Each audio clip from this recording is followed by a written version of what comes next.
সম্মানিত দর্শক মণ্ডলী, সবাইকে শুভেচ্ছা।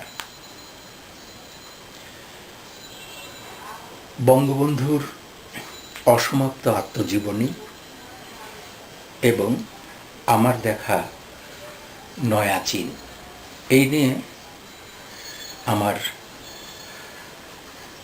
কথা আজকের এই অনুষ্ঠানে। প্রশ্ন হলো, আমি কেন এ নিয়ে আলোচনা করতে যাচ্ছি।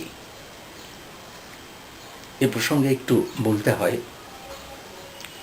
সেটা হলো, আমার বন্ধু, ছোটবেলার বন্ধু, বিশিষ্ট সাংবাদিক, কবি, কথাশিল্পী সুচি সৈয়দ। তিনি মাসখানেক আগে আমার সঙ্গে তার দেখা হয়। নিভৃতচারী, প্রচার বিমুখ একজন মানুষ। তিনি আমাকে সম্পর্কে প্রশ্ন করেছিলেন। তিনি বলেছিলেন, আমি রাজনীতি করেছি, অনেক পড়াশোনা করেছি, বঙ্গবন্ধুর এই বই দুটো আমি পড়েছি কিনা। আমি যেহেতু পড়িনি, তাই জবাবে বলেছিলাম, না, আমি বই দুটো পড়িনি। তখন তিনি যা বলেছিলেন তার অর্থ দাঁড়ায়, তাহলে আমার জীবনটাই বৃথা। সব কিছু, রাজনীতি, পড়াশোনা এবং সমস্ত কিছুই বৃথা চলে গেছে। আমি একটু হতবাক হয়েছিলাম, প্রশ্নও করেছিলাম কেন। তিনি বলেছিলেন, আপনি যদি বঙ্গবন্ধুর অসমাপ্ত আত্মজীবনী পড়তেন এবং সেই পড়ার সময় তাঁর নামের জায়গায় আপনার নাম বসিয়ে পড়তে থাকতেন, আপনাকে মনে হবে আপনি সেই মানুষ। তারপরে আরেকটি কথা বলেছিলেন,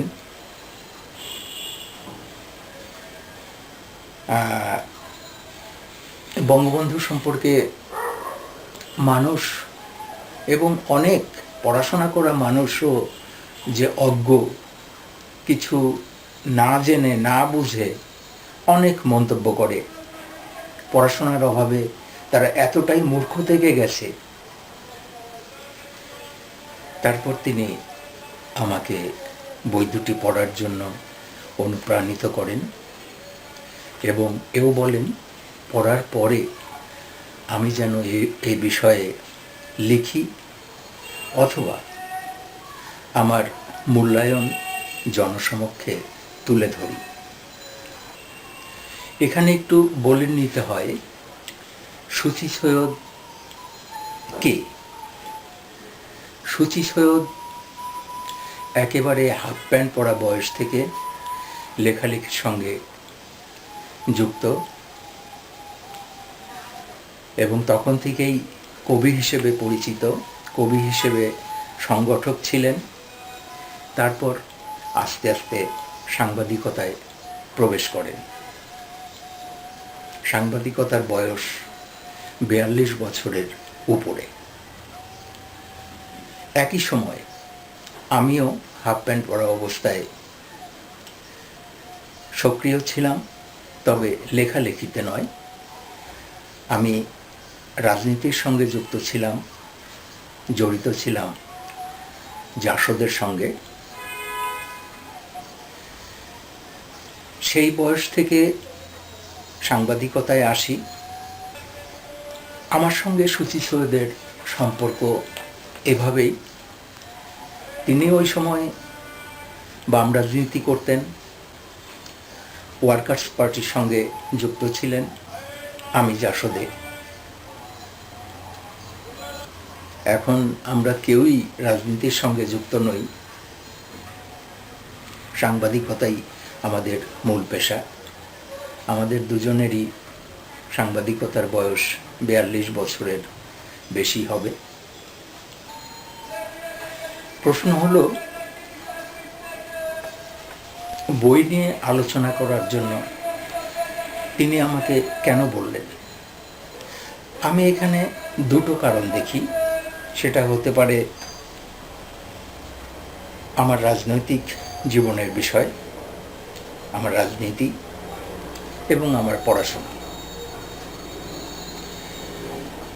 হ্যাঁ, আগেই বলেছি আমি জাসদ রাজনীতির সঙ্গে যুক্ত ছিলাম, সার্বক্ষণিক কর্মী ছিলাম, বিপ্লবী গণবাহিনীর সঙ্গে ছিলাম, সংগঠক হিসেবে গ্রামগঞ্জ শহর, শ্রমিক, কৃষক, ছাত্র, সাধারণ মানুষ সবার মাঝে কাজ করেছি। মূলত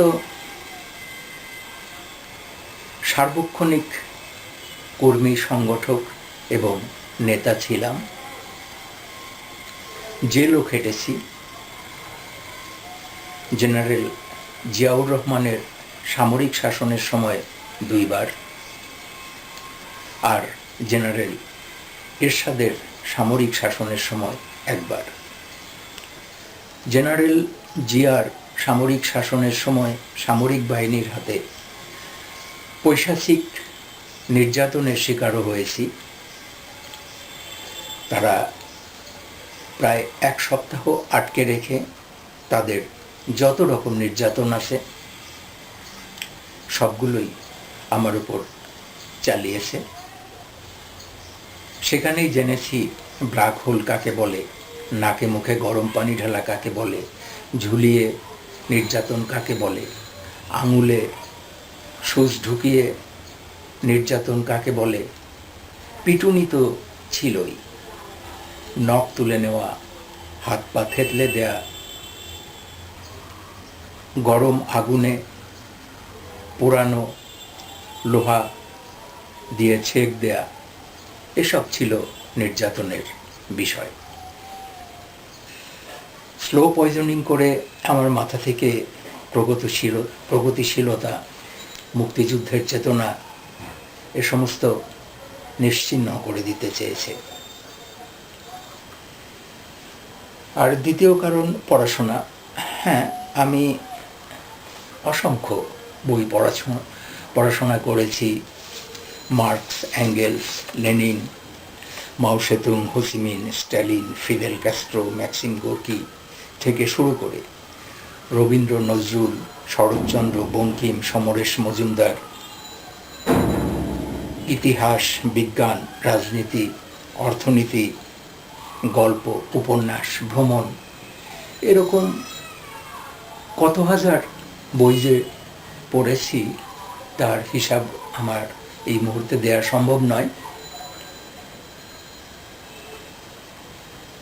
আমি যে শুধু পড়েছি তাই নয়, আমাকে পলিটিক্যাল ক্লাস নিতে হতো, যে কারণে পড়াশোনার বিষয়টা ছিল সম্পূর্ণ আলাদা। সত্যিকারভাবেই আমাকে পড়াশোনা করতে হয়েছে। সুশীল সৈয়দ হয়তো এর কিছু জানেন, অনেকে না, অনেক কিছু নাও জানতে পারেন, তবে একটা ধারণা থেকে তিনি আমার রাজনৈতিক বিষয় এবং পড়াশোনার বিষয় থেকে হয়তো এই মূল্যায়নটা করতে বলেছেন। কিন্তু কথা হলো, আমি তো এখন পরিচিত কেউ নই। এক যদি হতো 70 দশক, 80 দশক, 90-এর দশক, কিংবা সেই তথাকথিত 1/11-র সময় যখন জাতীয় এবং আন্তর্জাতিকভাবে কলাম লেখক হিসেবে আমি বেশ ভালো পরিচিত ছিলাম। আর তখন তো সেই 1/11-র সামরিক জান্তা এমনই একটা অবস্থা তৈরি করেছিল যে ভয়ে অনেকেই লেখা ছেড়ে দিয়েছিলেন, তাদের বিরুদ্ধে কথা বলা বন্ধ করেছিলেন। শেষ পর্যন্ত টিকেছিলেন 4 থেকে 5 জন, যারা নিয়মিত লিখছিলেন। সেই 4 থেকে 5 জনের মধ্যে আমিও একজন ছিলাম, যে কারণে ওই সময় বেশ আলোচিত এবং পরিচিত ছিলাম। তারপর থেকে আমি আর লেখালেখি করি না, অনেকটা নিভৃতচারী, সুচি সৈয়দের মতো প্রচার বিমুখ অবস্থায়। এরকম একটা অবস্থায় আমাকে মন্তব্য করা, মূল্যায়ন করা এবং জাতির জনক বঙ্গবন্ধু শেখ মুজিবুর রহমান সম্পর্কে বলা সত্যি একটি দুঃসাহসিক এবং অন্যরকম একটা বিষয়। যাই হোক, আমি দর্শকদের বলতে চাই, সুচি সৈয়দের অনুরোধ অনুযায়ী আমি ওই দুটো পুঙ্খানুপুঙ্খভাবে পড়েছি এবং তাতে সুচি সৈয়দের সেই কথাই আমার মনে হয়েছে যে আমার জীবনটাই বৃথা। সত্যি এই বই দুটি না পড়লে আমার জীবনটা সত্যিই বৃথা বলে মনে হতো। আমি যতই পড়াশোনা করি, যতই রাজনীতি করে আসি না কেন এবং সাংবাদিকতা রাজনীতির এই পর্যায়ে থাকি না কেন, আমি সত্যিই মূর্খ থেকে যেতাম। আর সুচি সৈয়দ আরেকটি কথা বলেছিলেন যে বঙ্গবন্ধুর রাজনৈতিক জীবনের সঙ্গে তার নামের জায়গায় যদি আমার নাম জুড়ে দিয়ে পড়তে থাকি তাহলে মনে হবে আমিই সেই। হ্যাঁ, কথাটা ঠিক, কিন্তু তফাৎটা হচ্ছে বঙ্গবন্ধু ছিলেন মহাসমুদ্র আর আমি সেখানে ছোট্ট একটা খালের মধ্যে থাকা মানুষ। তফাৎটা এখানেই।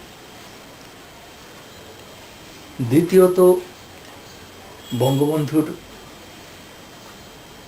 চিন্তাধারা, রাজনীতি, তার দর্শন এবং তার কৌশল সমস্ত কিছু থেকে আমার কাছে মনে হয়েছে তিনি মহাপুরুষ তো বটেই, জাতির জনক আমরা সবাই জানি, কিন্তু আমার কাছে মনে হয়েছে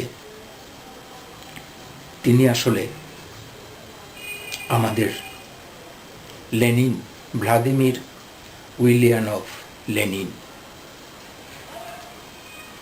আমি এভাবেই তাকে মূল্যায়ন করছি। আমি পরিষ্কারভাবে এটা বলছি। আমি পরবর্তী পর্বে এ সংক্রান্ত বিষয়ে বলবো। আমি কেন এমন মনে করছি তা ব্যাখ্যা করার চেষ্টা করব।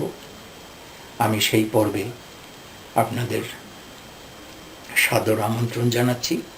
আশা করি আপনারা আমার কথাগুলো শুনবেন। বঙ্গবন্ধু কিভাবে রাজনীতি করেছেন, তার চিন্তাধারা কি ছিল, তিনি কি ভাবতেন, তার কৌশল, এর সারসংক্ষেপ আমি পরবর্তী কয়েকটি পর্বে তুলে ধরব। সবাইকে ধন্যবাদ।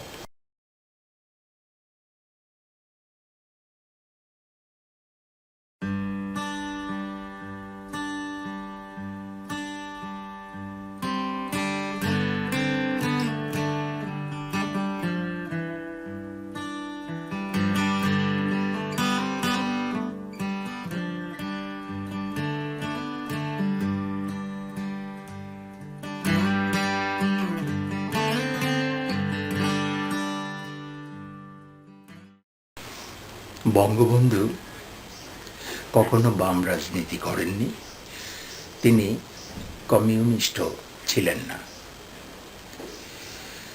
আমাদের দেশে যারা অতীতে কমিউনিস্ট পার্টি বা বাম রাজনীতি করেছেন তারা জানেন এই রাজনীতি কত কষ্টের মধ্যে দিয়ে গ্রামগঞ্জ, শহর, পলাতক জীবন, সবসময় গোয়েন্দা পুলিশের পিছু নিয়ে থাকা, গ্রেপ্তারের ভয়, তারপরে পকেটে পয়সা নেই, খাবার নেই, এক কঠিন দুঃসহ অবস্থার মধ্যে দিয়ে তাদেরকে চলতে হয়েছে। বঙ্গবন্ধু কমিউনিস্ট ছিলেন না, বামপন্থীও ছিলেন না, কিন্তু তিনি যেভাবে রাজনীতি করেছেন তাতে কিন্তু এই বাম রাজনীতির ধারার সঙ্গে অনেকটাই মিলে যাবে। তিনি আত্মগোপনে থেকেছেন, ছদ্মবেশে থেকেছেন, পুলিশকে ফাঁকি দিতে নানান বেশ ধরেছেন। যেহেতু তিনি কমিউনিস্ট ছিলেন না, সেহেতু তিনি ঘোষণা দিয়েই সভা সমাবেশ করেছেন এবং পুলিশ তাকে গ্রেপ্তার করেছে, যে কারণে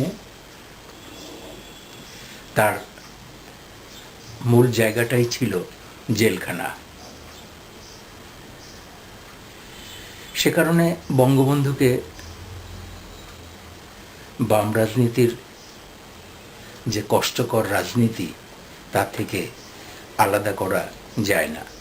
তার জীবনী পড়লে সেটা পরিষ্কারভাবে বোঝা যায়। তার দর্শন ছিল একেবারেই প্রগতিশীল। যেমন কিছু কথা তুলে ধরি। তার অসমাপ্ত জীবনের 234 পৃষ্ঠায় তিনি বলেছেন, আমি নিজে কমিউনিস্ট নই, তবে সমাজতন্ত্রে বিশ্বাস করি এবং পুঁজিবাদী অর্থনীতিতে বিশ্বাস করি না। একে আমি শোষণের যন্ত্র হিসেবে মনে করি। এই পুঁজিপতি সৃষ্টির অর্থনীতি যতদিন দুনিয়ায় থাকবে ততদিন দুনিয়ার মানুষের উপর থেকে শোষণ বন্ধ হতে পারে না। পুঁজিপতিরা নিজেদের স্বার্থে বিশ্বযুদ্ধ লাগাতে বদ্ধপরিকর। নতুন স্বাধীনতাপ্রাপ্ত জনগণের কর্তব্য বিশ্ব শান্তির জন্য সংঘবদ্ধভাবে চেষ্টা করা। যুগ যুগ ধরে পরাধীনতার শৃঙ্খলে যারা আবদ্ধ ছিল, সাম্রাজ্যবাদী শক্তি যাদের সর্বস্ব লুট করেছে, তাদের প্রয়োজন নিজের দেশকে গড়া ও জনগণের অর্থনৈতিক এবং রাজনৈতিক মুক্তির দিকে সর্বশক্তি নিয়োগ করা, বিশ্ব শান্তির জন্য জনমত সৃষ্টি করা। আমরা অনেকেই জানি বা মনে করি যে বঙ্গবন্ধু বোধহয় পাকিস্তান বিরোধী নেতা ছিলেন, কিন্তু এই কথাটা প্রচার করা হয় না বা বলা হয় না যে পাকিস্তান আন্দোলনের অন্যতম নেতা ছিলেন বঙ্গবন্ধু শেখ মুজিবুর রহমান। তিনি মুসলিম লীগের নেতা ছিলেন। পাকিস্তান প্রতিষ্ঠার জন্য জেল জুলুম নির্যাতন ভোগ করেছেন, আন্দোলন করেছেন। ওই সময় পাকিস্তানের বিরোধী ছিল মৌদুদিবাদীরা, জামায়াতে ইসলামী।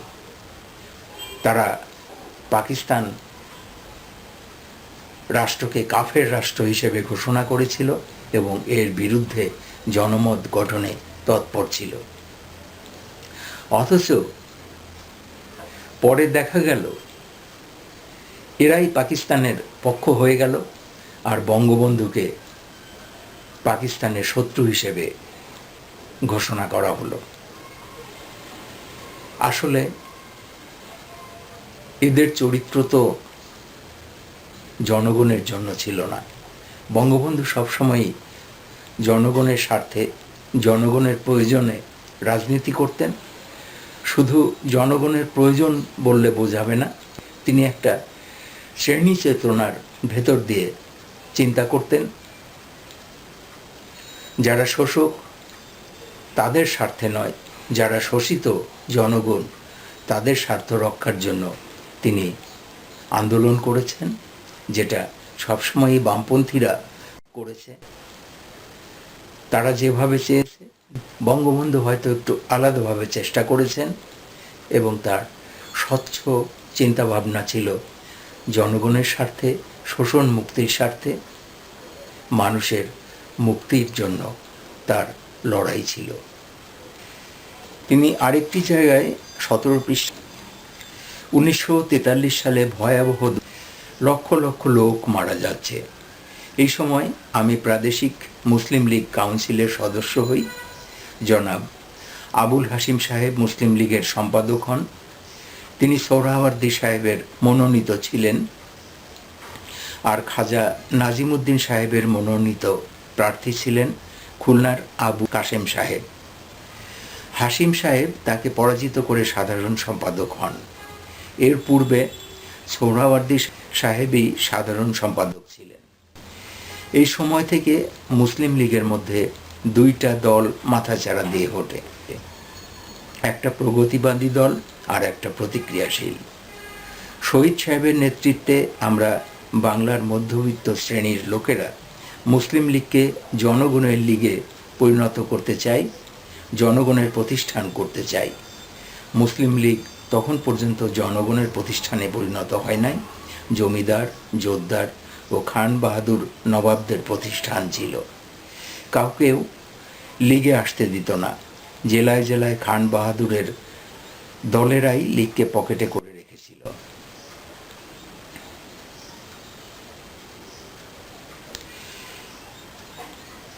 এই যে শ্রেণীগত দিক, তার রাজনীতি ছিল শোষিত মেহনতি মানুষের পক্ষে। তার এই দর্শন, এই চিন্তা থেকেও এটা পরিষ্কার হয়।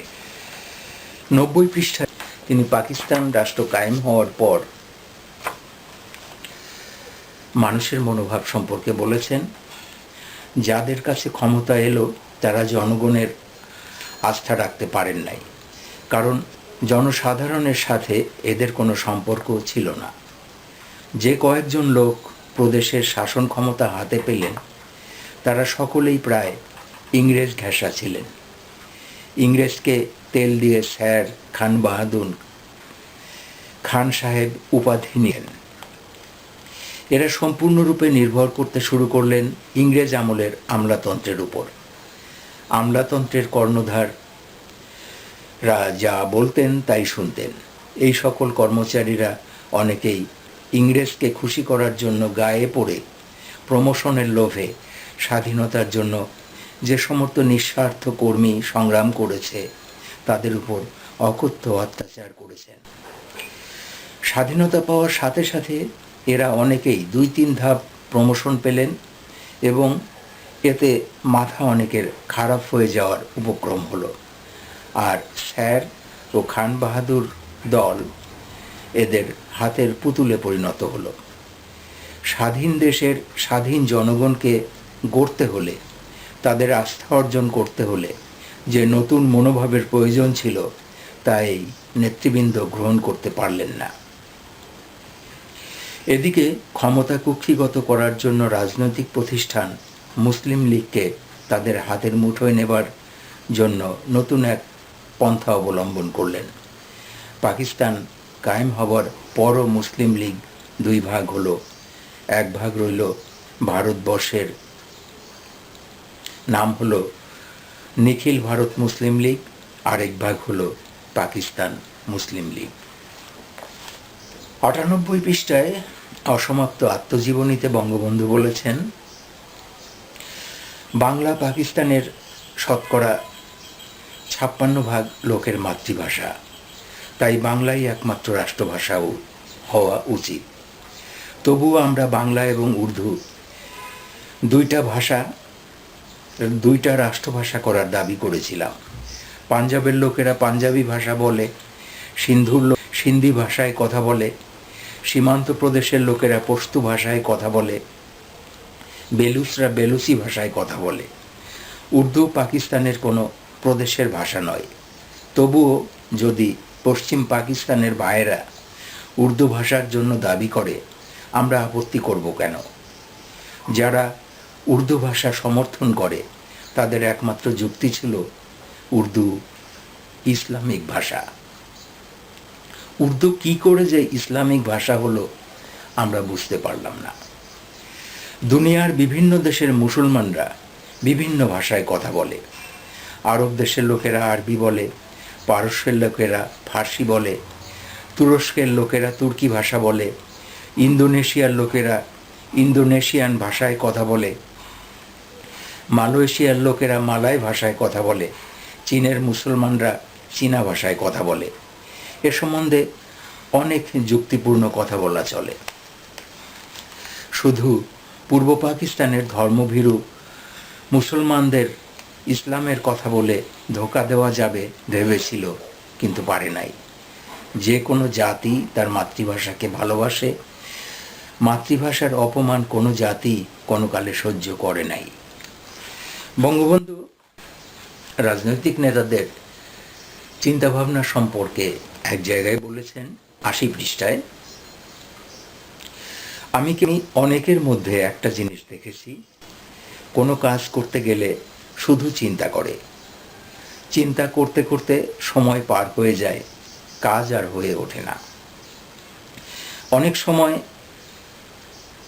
করব কি করব না এইভাবে সময় নষ্ট করে এবং জীবনে কোনো কাজই করতে পারে না। আমি চিন্তা ভাবনা করে যে কাজটা করব ঠিক করি, তা করেই ফেলি। যদি ভুল হয় সংশোধন করে নেই, কারণ যারা কাজ করে তাদেরই ভুল হতে পারে, যারা কাজ করে না তাদের ভুলও হয় না। তিনি বাঙালি চরিত্র সম্পর্কেও একটি পরিষ্কার ধারণা দিয়েছেন। যেমন ৪৭ পৃষ্ঠায় তিনি বলেছেন, আমাদের বাঙালির মধ্যে দুইটা দিক, একটা হলো আমরা মুসলমান আর একটা হলো আমরা বাঙালি। পরশ্রী কাতরতা এবং বিশ্বাসঘাতকতা আমাদের রক্তের মধ্যে রয়েছে।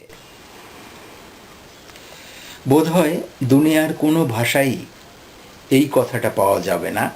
পরের স্ত্রী দেখে যে কাতর হয় তাকে পরশ্রী কাতর বলে। ঈর্ষা, দেশ সকল ভাষাই পাবেন। সকল জাতির মধ্যেই কিছু কিছু আছে, কিন্তু বাঙালিদের মধ্যে আছে পরশ্রী কাতরতা। ভাই ভাইয়ের উন্নতি দেখলে খুশি হয় না। এজন্যই বাঙালি জাতির সকল রকম গুণ থাকা সত্ত্বেও জীবনভর অন্যায় অত্যাচার সহ্য করতে হয়েছে।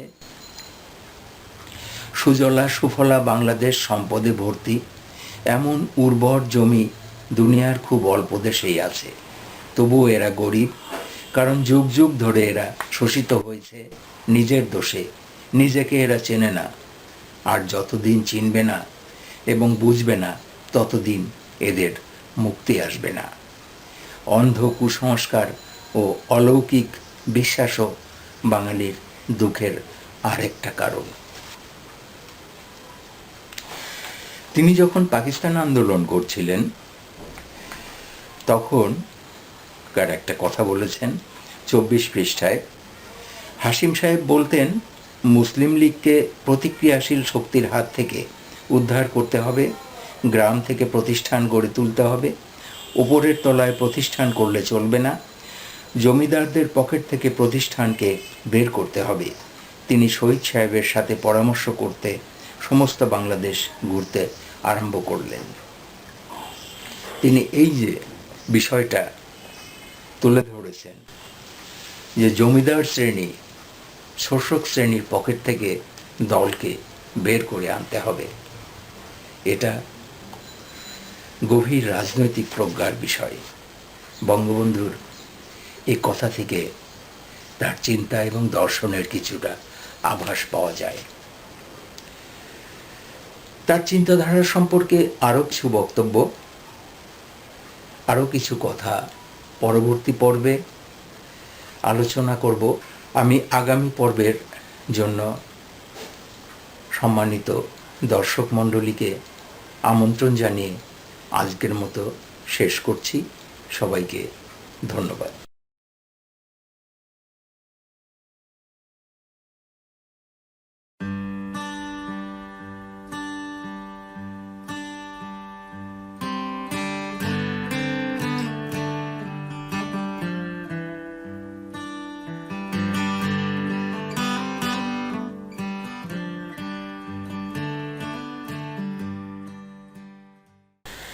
বই নিয়ে কথার তৃতীয় পর্বে স্বাগতম। আমি আগের পর্বে বঙ্গবন্ধুকে ভ্লাদিমির ইলিচ উলিয়ানোভ লেনিনের সঙ্গে তুলনা করেছিলাম। আমরা যদি রাশিয়া, চীন, ভিয়েতনাম, কোরিয়া, কিউবার আন্দোলনের দিকে তাকাই, তাহলে দেখতে পাব রাশিয়ার নেতা লেনিন আন্দোলন করেছিলেন বিপ্লবের জন্য। বিপ্লব বলতে যে রাষ্ট্রকাঠামো ছিল সেইটাকে সম্পূর্ণ ভেঙে নতুন রাষ্ট্রকাঠামো গড়ার আন্দোলন। ঠিক বঙ্গবন্ধু যেভাবে আন্দোলনের নেতৃত্ব দিয়েছিলেন, লেনিনও সেইভাবে নেতৃত্ব দিয়েছিলেন। তবে লেনিনের লক্ষ্য ছিল বিপ্লব। মাও সেতুংয়ের নেতৃত্বে চীনে যে বিপ্লব হয়েছিল সেটাও এক ধরনের দীর্ঘ আন্দোলনের মধ্য দিয়ে সেটাও ছিল বিপ্লব। রাষ্ট্রকাঠামোকে ভেঙে ফেলে নতুন রাষ্ট্রকাঠামো গড়ার লক্ষ্যে ছিল চীনের বিপ্লবী আন্দোলন। কোরিয়ার যে আন্দোলন কিম ইল সুংয়ের নেতৃত্বে, সেটাও বিপ্লবী আন্দোলন ছিল। আবার ফিদেল ক্যাস্ট্রো বা চে গুয়েভারার নেতৃত্বে কিউবার যে আন্দোলন ছিল সেটাও বিপ্লবী আন্দোলন। এইসব আন্দোলনের সবগুলোই সশস্ত্র গণ আন্দোলন ছিল। গণ আন্দোলনের পাশাপাশি সশস্ত্র লড়াই ছিল।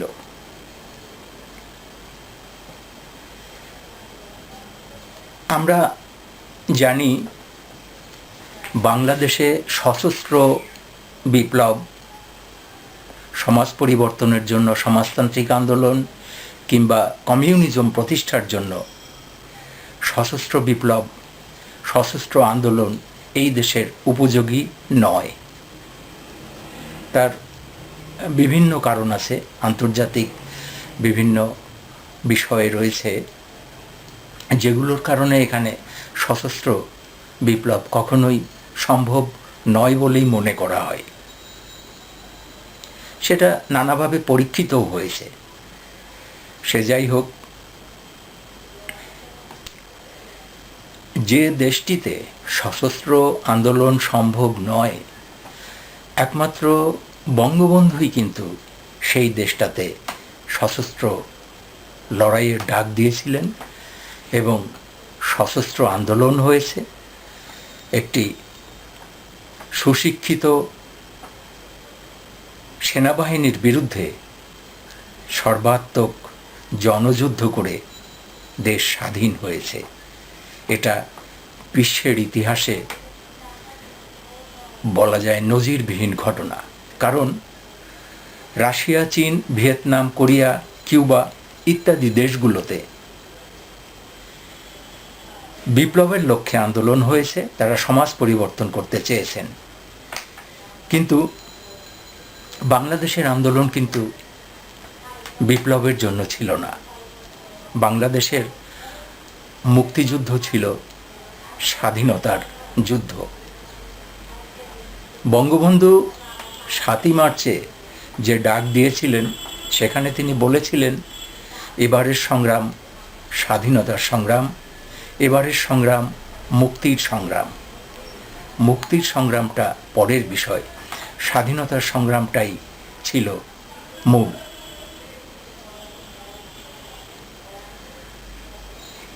আমি এইখানে বলতে চাইছি, রাশিয়া, চীন, ভিয়েতনাম, কোরিয়া, কিউবা ইত্যাদি দেশগুলোর আন্দোলনের সঙ্গে বঙ্গবন্ধুর আন্দোলনের তফাৎ ছিল আলাদা, যে তিনি সশস্ত্র বিপ্লবের মাধ্যমে স্বাধীনতা অর্জন করতে চেয়েছেন।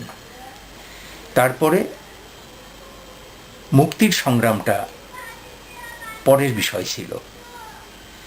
বঙ্গবন্ধু কিন্তু তার বইতে এক জায়গায়, হ্যাঁ এখানে একটু বলি, দেশ স্বাধীন হবার পরে যেমন আমি জাসদ করেছি বা আরও অনেক বামপন্থী সংগঠন আছে, তারা কিন্তু বিপ্লব চেয়েছিলেন। সেটা ভুল কি শুদ্ধ সেটা ইতিহাসই বলবে। সেই ডাক সঠিক ছিল কি বেঠিক ছিল, ইতিহাস তার প্রমাণ। বঙ্গবন্ধু কিন্তু তার অসমাপ্ত আত্মজীবনীতে এক জায়গায় কমিউনিস্টদের সম্পর্কে বলেছেন, বাংলাদেশ পূর্ব পাকিস্তান যখন, তখন যে মুসলিম লীগ বিরোধী আন্দোলন চলছিল, সেই সময়ের কথা বঙ্গবন্ধু বলেছেন, আমি পূর্ব পাকিস্তান মুসলিম ছাত্রলীগ সংগঠনের দিকে নজর দিলাম। প্রায় সকল কলেজ ও স্কুলে প্রতিষ্ঠান গড়ে উঠল। এটা 109 পৃষ্ঠায়। বিভিন্ন জেলায়ও শক্তিশালী সংগঠন গড়ে উঠতে লাগলো। সরকারি ছাত্র প্রতিষ্ঠানটি শুধু খবরের কাগজের মধ্যে বেঁচে রইল। ছাত্রলীগই সরকারের অন্যায় কাজের প্রতিবাদ ও সমালোচনা করছিল। কোনো বিরুদ্ধ দল পাকিস্তানে না থাকায় সরকার গণতন্ত্রের পথ ছেড়ে একনায়কত্বের দিকে চলছিল। প্রধানমন্ত্রী জনাব লিয়াকত আলী খান সর্বময় ক্ষমতার মালিক হলেন, তিনি কোনো সমালোচনাই সহ্য করতে পারছিলেন না। 2-4 জন কমিউনিস্ট ভাবাপন্ন ছাত্র ছিল যারা সরকারকে পছন্দ করত না, কিন্তু তারা এমন সমস্ত আদর্শ প্রচার করতে চেষ্টা করত যা তখনকার সাধারণ ছাত্র ও জনসাধারণ শুনলে খেপে যেত। এদের আমি বলতাম, জনসাধারণ চলেছে পায়ে হেঁটে, আর আপনারা আদর্শ নিয়ে উড়োজাহাজে চলছেন। জনসাধারণ আপনাদের কথা বুঝতেও পারবে না, আর সাথেও চলবে না। যতটুকু হজম করতে পারে ততটুকু জনসাধারণের কাছে পেশ করা উচিত। এই যে তিনি কথাটি বলেছেন, এখান থেকে আমরা শিক্ষা নিতে পারি যে বঙ্গবন্ধু তার অভিজ্ঞতায় এইটুকু বুঝেছিলেন যে বাংলাদেশের জন্য স্বাধীনতার আন্দোলনের স্তর পর্যন্তই যথেষ্ট, তার পরের বিষয়টা পরে। যদিও এখানে খেয়াল রাখার বিষয় যে তখন বিশ্ব 2টি ভাগে ভাগ ছিল। একদিকে ছিল সোভিয়েত ইউনিয়ন, আর একদিকে মার্কিন সাম্রাজ্যবাদ। বঙ্গবন্ধু সোভিয়েত ইউনিয়নের সমর্থন পেয়েছেন, যে কারণে তিনি সমাজতন্ত্র, গণতন্ত্র এই কথাগুলো, মানে তার 4 নীতিতে সমাজতন্ত্রের কথা বলেছেন। এটা তখন ইন্দিরা গান্ধীর নেতৃত্বে ভারতেও একই ধারা ছিল, কিন্তু এইটা কিন্তু ঠিক সোভিয়েত ইউনিয়নের যে বিপ্লবী সরকার সেইটার মতো ছিল না। বলা যায় সমাজতন্ত্রের পক্ষে একটা ধারণা রেখে এই দেশটাকে গড়ার জন্য বঙ্গবন্ধু উদ্যোগ নিয়েছিলেন। লক্ষ্য করলে দেখতে পাবেন বঙ্গবন্ধু কমিউনিস্ট নন, তিনি সর্বহারা শ্রেণীর বা কমিউনিস্টদের মতো কোনো সংগঠনও গড়ে তোলেননি। শুধু গণতান্ত্রিক আন্দোলনের মধ্যে সমাজতন্ত্রের যে লক্ষ্য আছে সেইগুলোকে বাস্তবায়ন করার জন্য চিন্তা করছিলেন। সেই রকম একটা স্বাধীনতাপ্রাপ্ত দেশে সাম্রাজ্যবাদী চক্র কি ভয়ঙ্কর ক্ষিপ্ত ছিল তা বঙ্গবন্ধু হত্যার মধ্য দিয়েই বোঝা যায়। সেখানে যদি মুক্তিযুদ্ধকে যদি সোভিয়েত ইউনিয়ন, চীন, ভিয়েতনাম বা কিউবার মতো রাষ্ট্রকাঠামো পরিবর্তনের বিপ্লব করা হতো, তাহলে হয়তো আন্তর্জাতিক সমর্থন তো পাওয়াই যেত না, সাম্রাজ্যবাদী চক্র সব কিছু নিশ্চিহ্ন করে দিতে পারত। শুধুমাত্র গণতন্ত্রের সংগ্রামেই বঙ্গবন্ধুর নেতৃত্বে সেই বঙ্গবন্ধুকে হত্যা করতে তারা দ্বিধা করেনি। আর সেখানে কমিউনিজম বা কমিউনিস্টরা যদি আসতেন বা তারা সামনে থাকতেন, এই দেশের পরিণতি ভয়ঙ্কর হতে পারত। এটা বিভিন্ন মতভেদ থাকতে পারে, আমি যেটা বলছি এর বিরুদ্ধে অনেক মত থাকতে পারে, অনেক যুক্তি থাকতে পারে, আবার পক্ষেও থাকতে পারে। আমি সে বিতর্কে যাচ্ছি না। ইতিহাস অনেক কিছু বলে দেবে, ইতিহাস থেকে আমরা শিক্ষা নিতে পারি। সে কারণে আমি বলছি, সব কিছুই বঙ্গবন্ধু কিন্তু সেই রাশিয়া, চীন, ভিয়েতনাম, কোরিয়া, কিউবার মতো করেই লড়াই সংগ্রামগুলো করেছেন, কিন্তু লক্ষ্যের জায়গাটা ভিন্ন ছিল। এটা আমি আবারও বলছি। দেশ স্বাধীন হবার পর তিনি চেয়েছিলেন ক্রমান্বয়ে তিনি মানুষের সমাজ কাঠামোতে যে শ্রেণী বৈষম্য আছে সেটা কমিয়ে আনবেন। তিনি সমাজতান্ত্রিক বিপ্লব সহসাই সম্ভব নয় বলে বিশ্বাস করতেন। এটা একটা বিষয়, তফাৎ থাকতেই পারে। এমনকি বামপন্থীদের মধ্যেও তাদের দর্শন নিয়ে, তাদের রণকৌশল, তাদের রণনীতি ইত্যাদি নিয়ে অনেক ভাগ আছে। এই কারণে বঙ্গবন্ধু আলাদা চিন্তা করবেন এটা কোনো অস্বাভাবিক বিষয় নয়। আমি বঙ্গবন্ধুর লেখাকে অন্যভাবে দেখেছি। আমি যতটুকুই পড়াশোনা করেছি তাতে এইভাবে লেখা কোনো নেতা লিখেছেন ঠিক এই রকম কিছু পাইনি। আমরা এখনও যারা লিখি বা অনেকেই লেখেন, দেখা যাবে নিজেকে অত্যন্ত গুরুত্বপূর্ণ একজন ব্যক্তি হিসেবে তুলে ধরার চেষ্টা করার প্রবণতা লেখাগুলোর মধ্যে থাকে, যেন সব কিছুই লেখকের কারণে হয়েছে, লেখক নেতৃত্ব দিয়েছেন, লেখকই সব করেছেন, আর অন্যরা তেমন কিছু করেননি। মুক্তিযুদ্ধের ইতিহাস নিয়েও মুক্তিযুদ্ধে যারা বই লিখেছেন তাদের মধ্যেও এটা পাওয়া যাবে। কিন্তু বঙ্গবন্ধুর লেখায় আমি অবাক হয়েছি, তিনি কোথাও নিজেকে নেতা বলেননি। বই পড়লে মনে হবে তিনি একজন খাঁটি কর্মীর মতো কাজ করে যাচ্ছেন। আবার তিনি নিজেকে কোথাও জাহির করেননি যে নিজেই কিছু করছেন। না, সবাইকে তিনি বলেছেন, তারা এটা বলে দিচ্ছেন, তিনি সেটা করছেন, তারা এই পরিকল্পনা নিয়েছেন, আমি সেটা বাস্তবায়নের চেষ্টা করছি। এইভাবে সাধারণত এরকম নিজেকে বড় না করে লেখার মানুষ খুব কমই আছেন।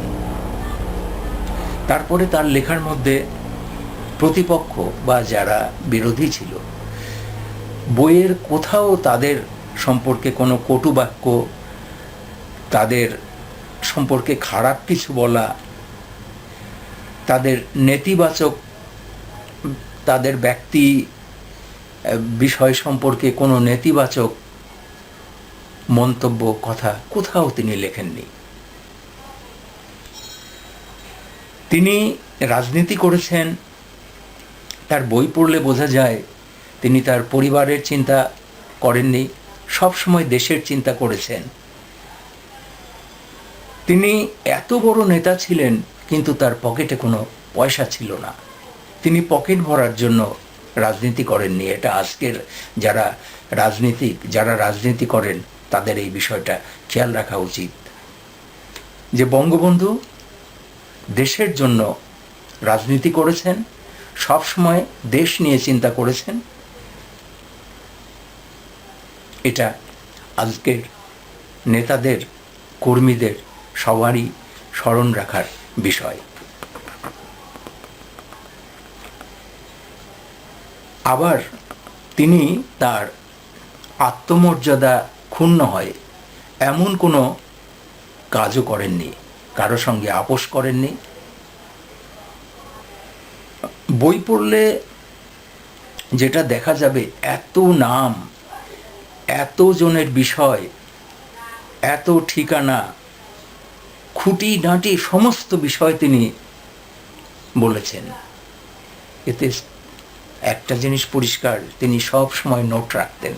প্রত্যেকটা ঘটনার, প্রত্যেকটা বিষয়ে, প্রত্যেক জনের নাম, ঠিকানা, তাদের কথা নোট রাখতেন, যে কারণে তিনি এভাবে লিখতে পেরেছেন এরকম একটা বই।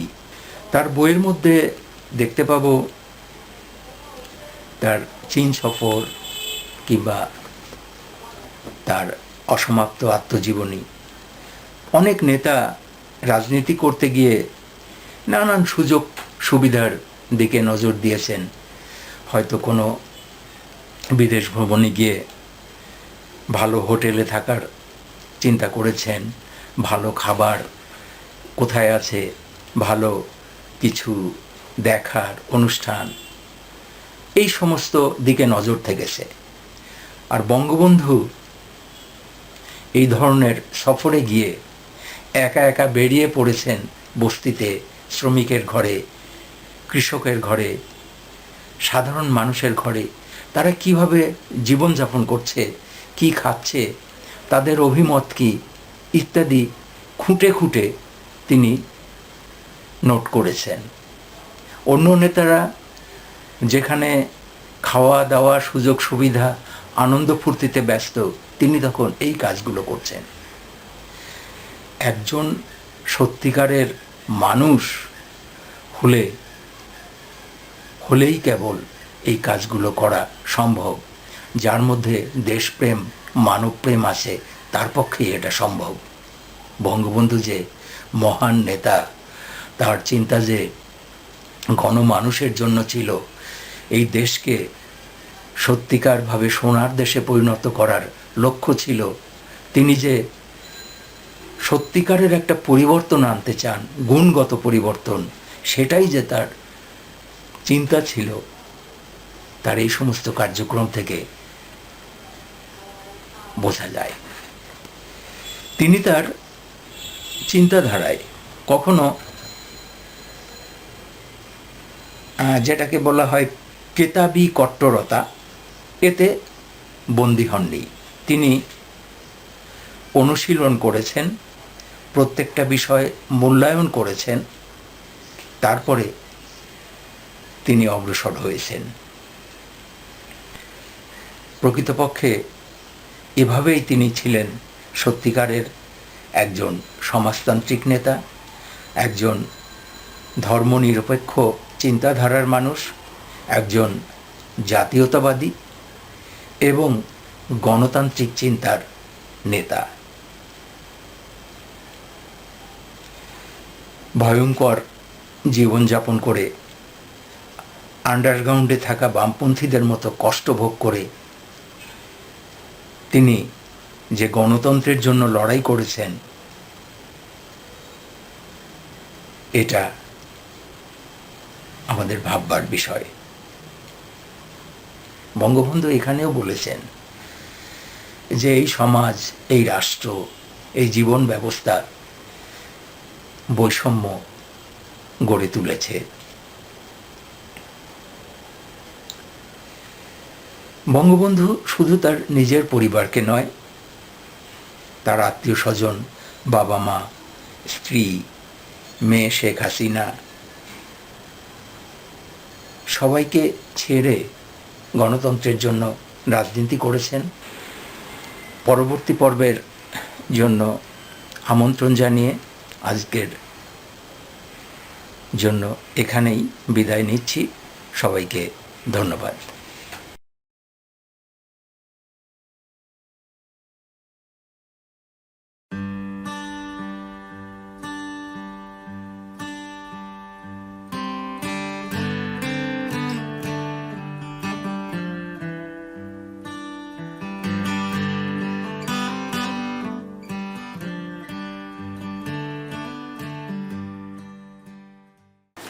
বই নিয়ে কথার চতুর্থ পর্বে স্বাগতম।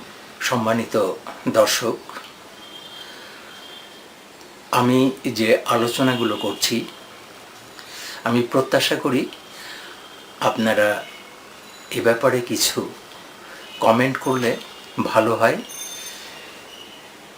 কারণ ত্রুটি বিচ্যুতি থাকতেই পারে এবং কথার মধ্যে অনেক প্রশ্নও জাগতে পারে। সেগুলো যদি আপনারা তুলে ধরেন তাহলে হয়তো পরবর্তী পর্বে আমি তার জবাব দেওয়ার চেষ্টা করব, অথবা আপনাদের সব প্রশ্ন মিলে সামনে যে কোনো সময় একটি আলাদা পর্বই তৈরি করতে পারব। সে কারণে আপনাদের কাছে মন্তব্য আশা করি। যে মন্তব্যর জায়গা আছে ইউটিউবে, সেখানে আপনারা লিখবেন, এটাই আমার প্রত্যাশা। যাই হোক, এবার শুরু করছি চতুর্থ পর্বের আলোচনা। এবারের আলোচনায় বঙ্গবন্ধুর চীন সফর নিয়ে কথা বলবো। বঙ্গবন্ধু চীন সফর করেছিলেন 1952 সালের অক্টোবর মাসে। সেটা চীনা সরকার peace conference of the Asian and Pacific regions নামে একটা সম্মেলন করছিল বিশ্বের নিপীড়িত, নির্যাতিত সব শ্রেণীর প্রতিনিধিদের নিয়ে। সেখানেই বঙ্গবন্ধু পাকিস্তানের প্রতিনিধি দলের সদস্য হিসেবে যোগ দিয়েছিলেন। আর বঙ্গবন্ধু এই স্মৃতিচারণ লিখেছিলেন 1954 সালে কারাগারে রাজবন্দী থাকা অবস্থায়। আর সেই বইটি প্রকাশ পেয়েছে এতদিন পর। বিষয়টি স্মরণে রাখলে বুঝতে পারবো সেই সময় বঙ্গবন্ধু কী চিন্তা ভাবনা করতেন, তিনি বিশ্ব পরিস্থিতিকে কিভাবে দেখতেন, মূল্যায়ন করতেন। ফিরে আসা যাক আলোচনায়।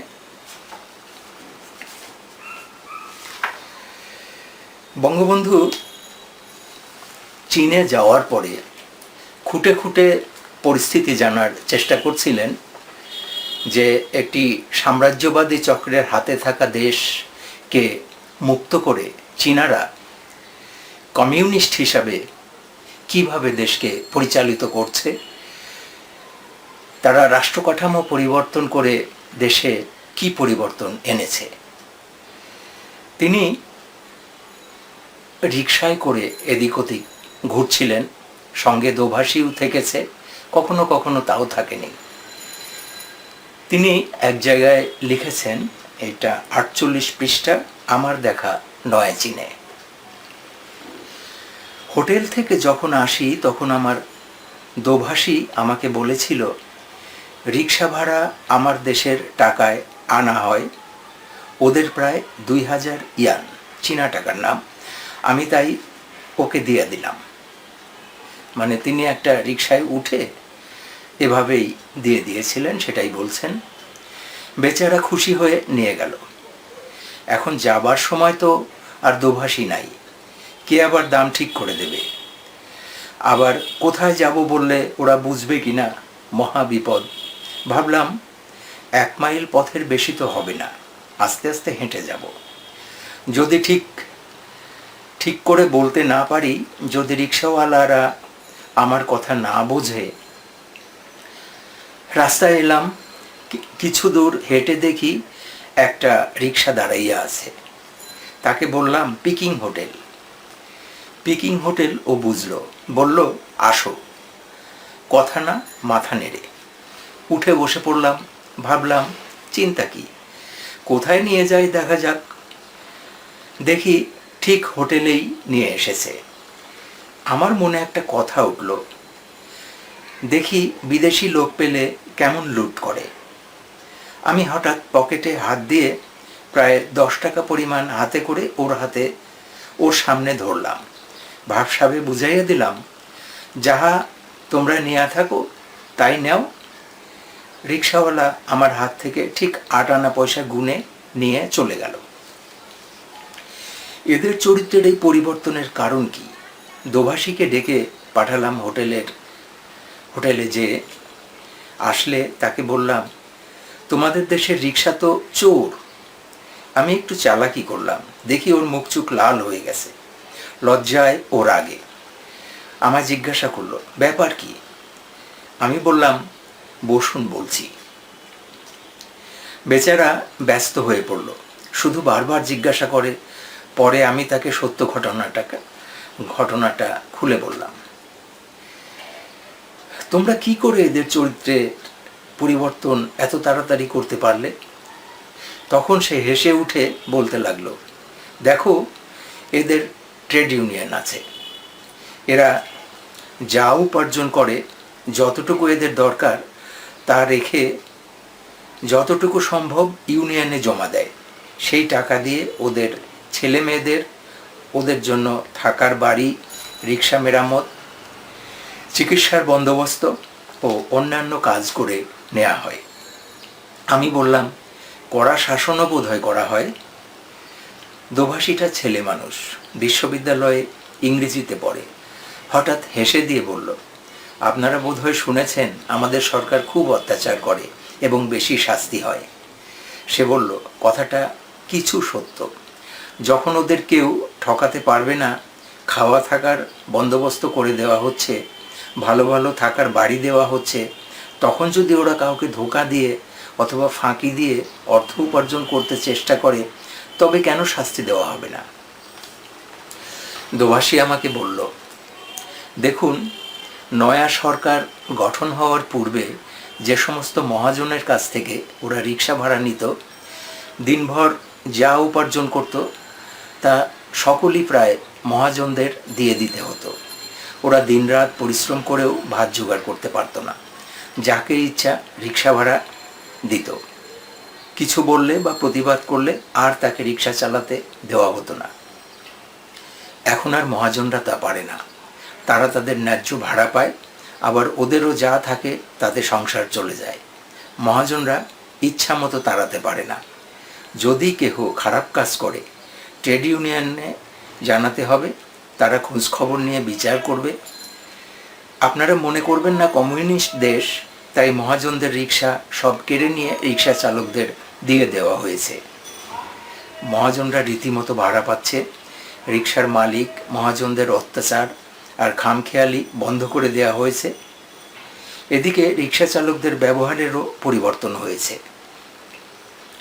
আমাকে বলল, রিক্সা চালকদের নতুন বাড়ি দেখতে যাবেন? আমি বললাম, নিশ্চয়ই যাব।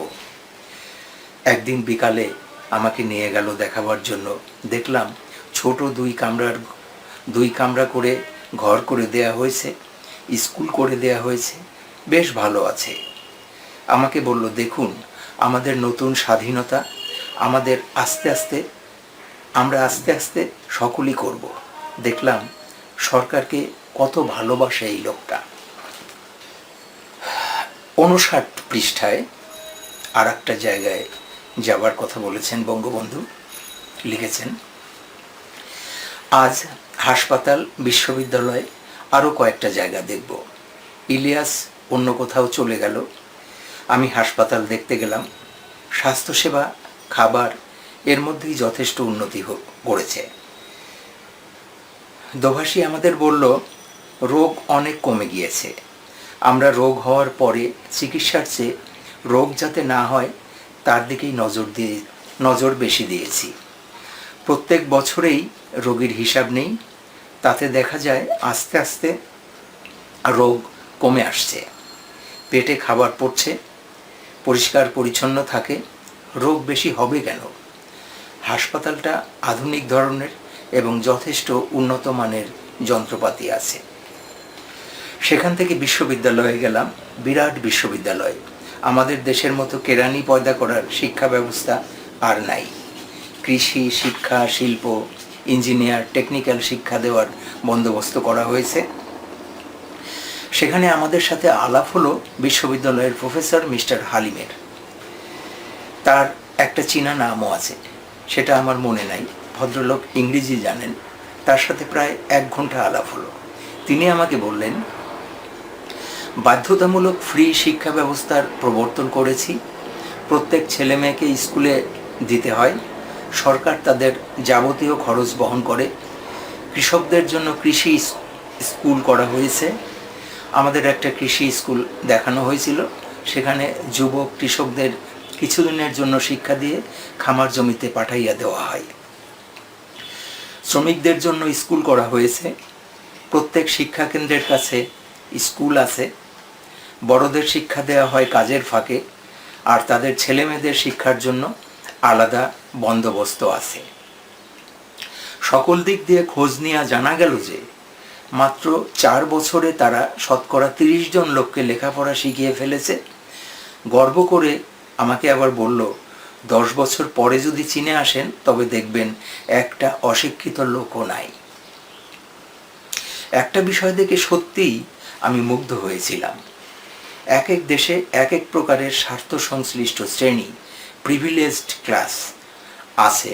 যেমন আমাদের দেশে অর্থশালী জমিদাররা প্রিভিলেজড ক্লাস, অন্য দেশে শিল্পপতিরা প্রিভিলেজড ক্লাস, কিন্তু নতুন চীনে দেখলাম শিশুরাই প্রিভিলেজড ক্লাস। এই প্রিভিলেজড ক্লাসটা সরকারের নানা সুযোগ সুবিধা পেয়ে থাকে। নয়া চীন সরকারের হুকুম, প্রত্যেক ছেলে মেয়েকে স্কুলে দিতে হবে। একটা পরিমাণ ঠিক করে দিয়েছে, সেই পরিমাণ খেতে দিতে হবে। পোশাক ঠিক করা আছে, সেইভাবে পোশাক দিতে হবে। যাদের দেবার ক্ষমতা নাই তাদের সরকারকে জানাতে হবে, সরকার তাদের সাহায্য করবে। নতুন মানুষের একটা জাত গড়ে তুলেছে নয়া চীন।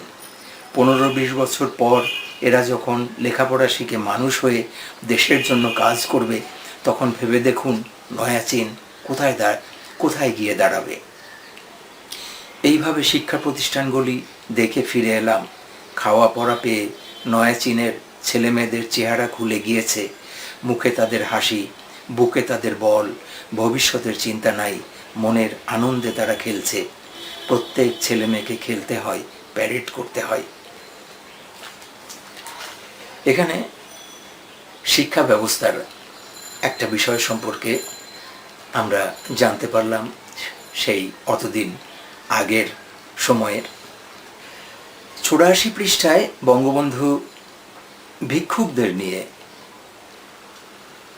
লিখেছেন, দীর্ঘ 25 দিন পর্যন্ত নয়া চীনের কত নগর, কত গ্রাম আমি দেখেছি তা আপনারা সহজেই অনুমান করতে পারেন। মহল্লায় মহল্লায় ঘুরেছি, পাড়ায় পাড়ায় বেরিয়েছি, স্টেশনে স্টেশনে নেমে ঘুরে ঘুরে দেখেছি। চেষ্টা করেছি দেখতে ভিক্ষুক পাওয়া যায় কিনা। এদেশ একদিন ভিক্ষার জন্য বিখ্যাত ছিল। 4 বছর আগে এমনি দিনে কেউ রাস্তায় বেরুলে ভিক্ষুক এসে দাঁড়াতো, বাবা ভিক্ষা দাও, না খেয়ে আছি, আল্লাহ তোমার ভালো করবে। সে ভিক্ষুক কোথায় গেল? খুঁজতে লাগলাম। হংকং থেকে ট্রেনে ক্যান্টন সহ বহু স্টেশন পার হতে হয়েছে। পিকিং থেকে হংকং পর্যন্ত পথে হাজার হাজার মাইল ট্রেনে রয়েছি। নানকিং, সাংহাই, ক্যান্টন, হ্যাংচৌ, শিয়ানকিং সহ বড় বড় শহর ঘুরেছি। একাকী রাস্তায় বেরিয়ে পড়েছি, রিক্সা নিয়ে ঘুরেছি। ভিক্ষুক দেখতে হবে, এরা নিশ্চয়ই আমাদের কাছ থেকে গোপন করছে যে তাদের দেশে ভিক্ষুক নাই। যখন চেষ্টা করেও একটা ভিক্ষুকের দেখা পাই নাই, তখন অনেকের কাছে জিজ্ঞাসা করেছিলাম ভিক্ষুক দেখতে পাই না কেন। তারা আমাকে বলল, নয়া চীন সরকার কায়েম হওয়ার পরে ভিক্ষাবৃত্তি বন্ধ করে দেয়া হয়েছে। আমি বললাম, আইন করে?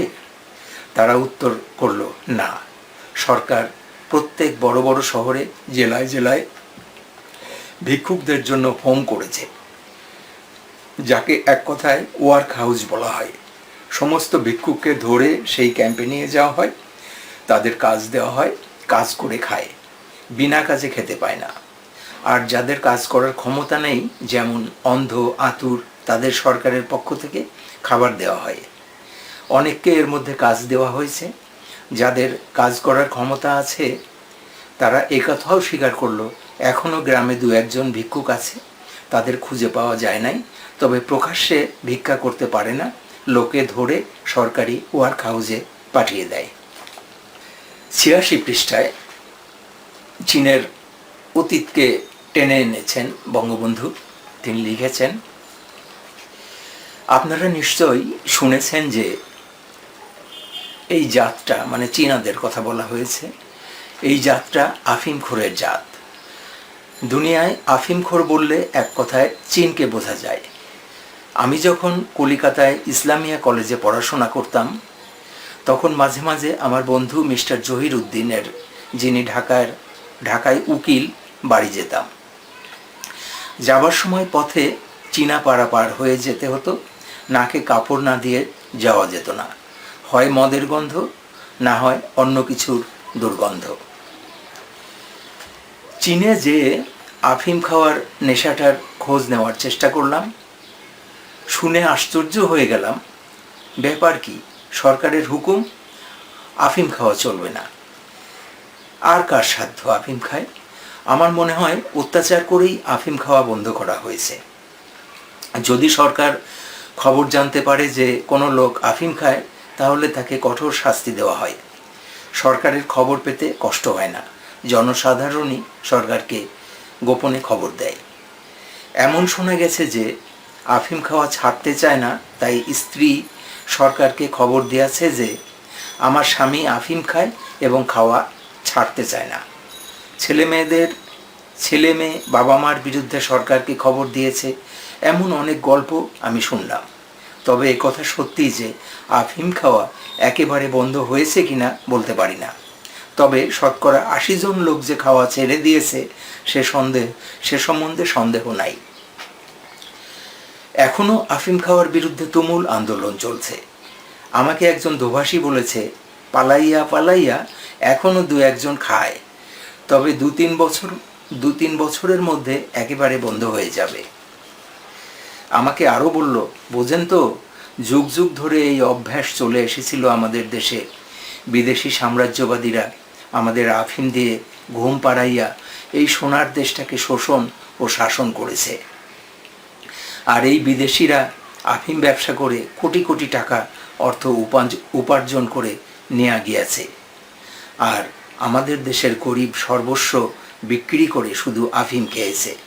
আমাদের সরকার ও আমাদের শিক্ষিত সমাজের প্রতিজ্ঞা, একজনও আফিমখোর রাখবো না এই দেশে। আরেকটা জিনিসের জন্য চীন বিখ্যাত ছিল, সেটা হলো ডাকাতি। বিরাট বিরাট দল ছিল ডাকাতদের। চিয়াংকাই শেকের সময় দিনে দুপুরে এরা ডাকাতি, খুন খারাপি করত, কিছুতেই এদের দমন করতে পারে নাই।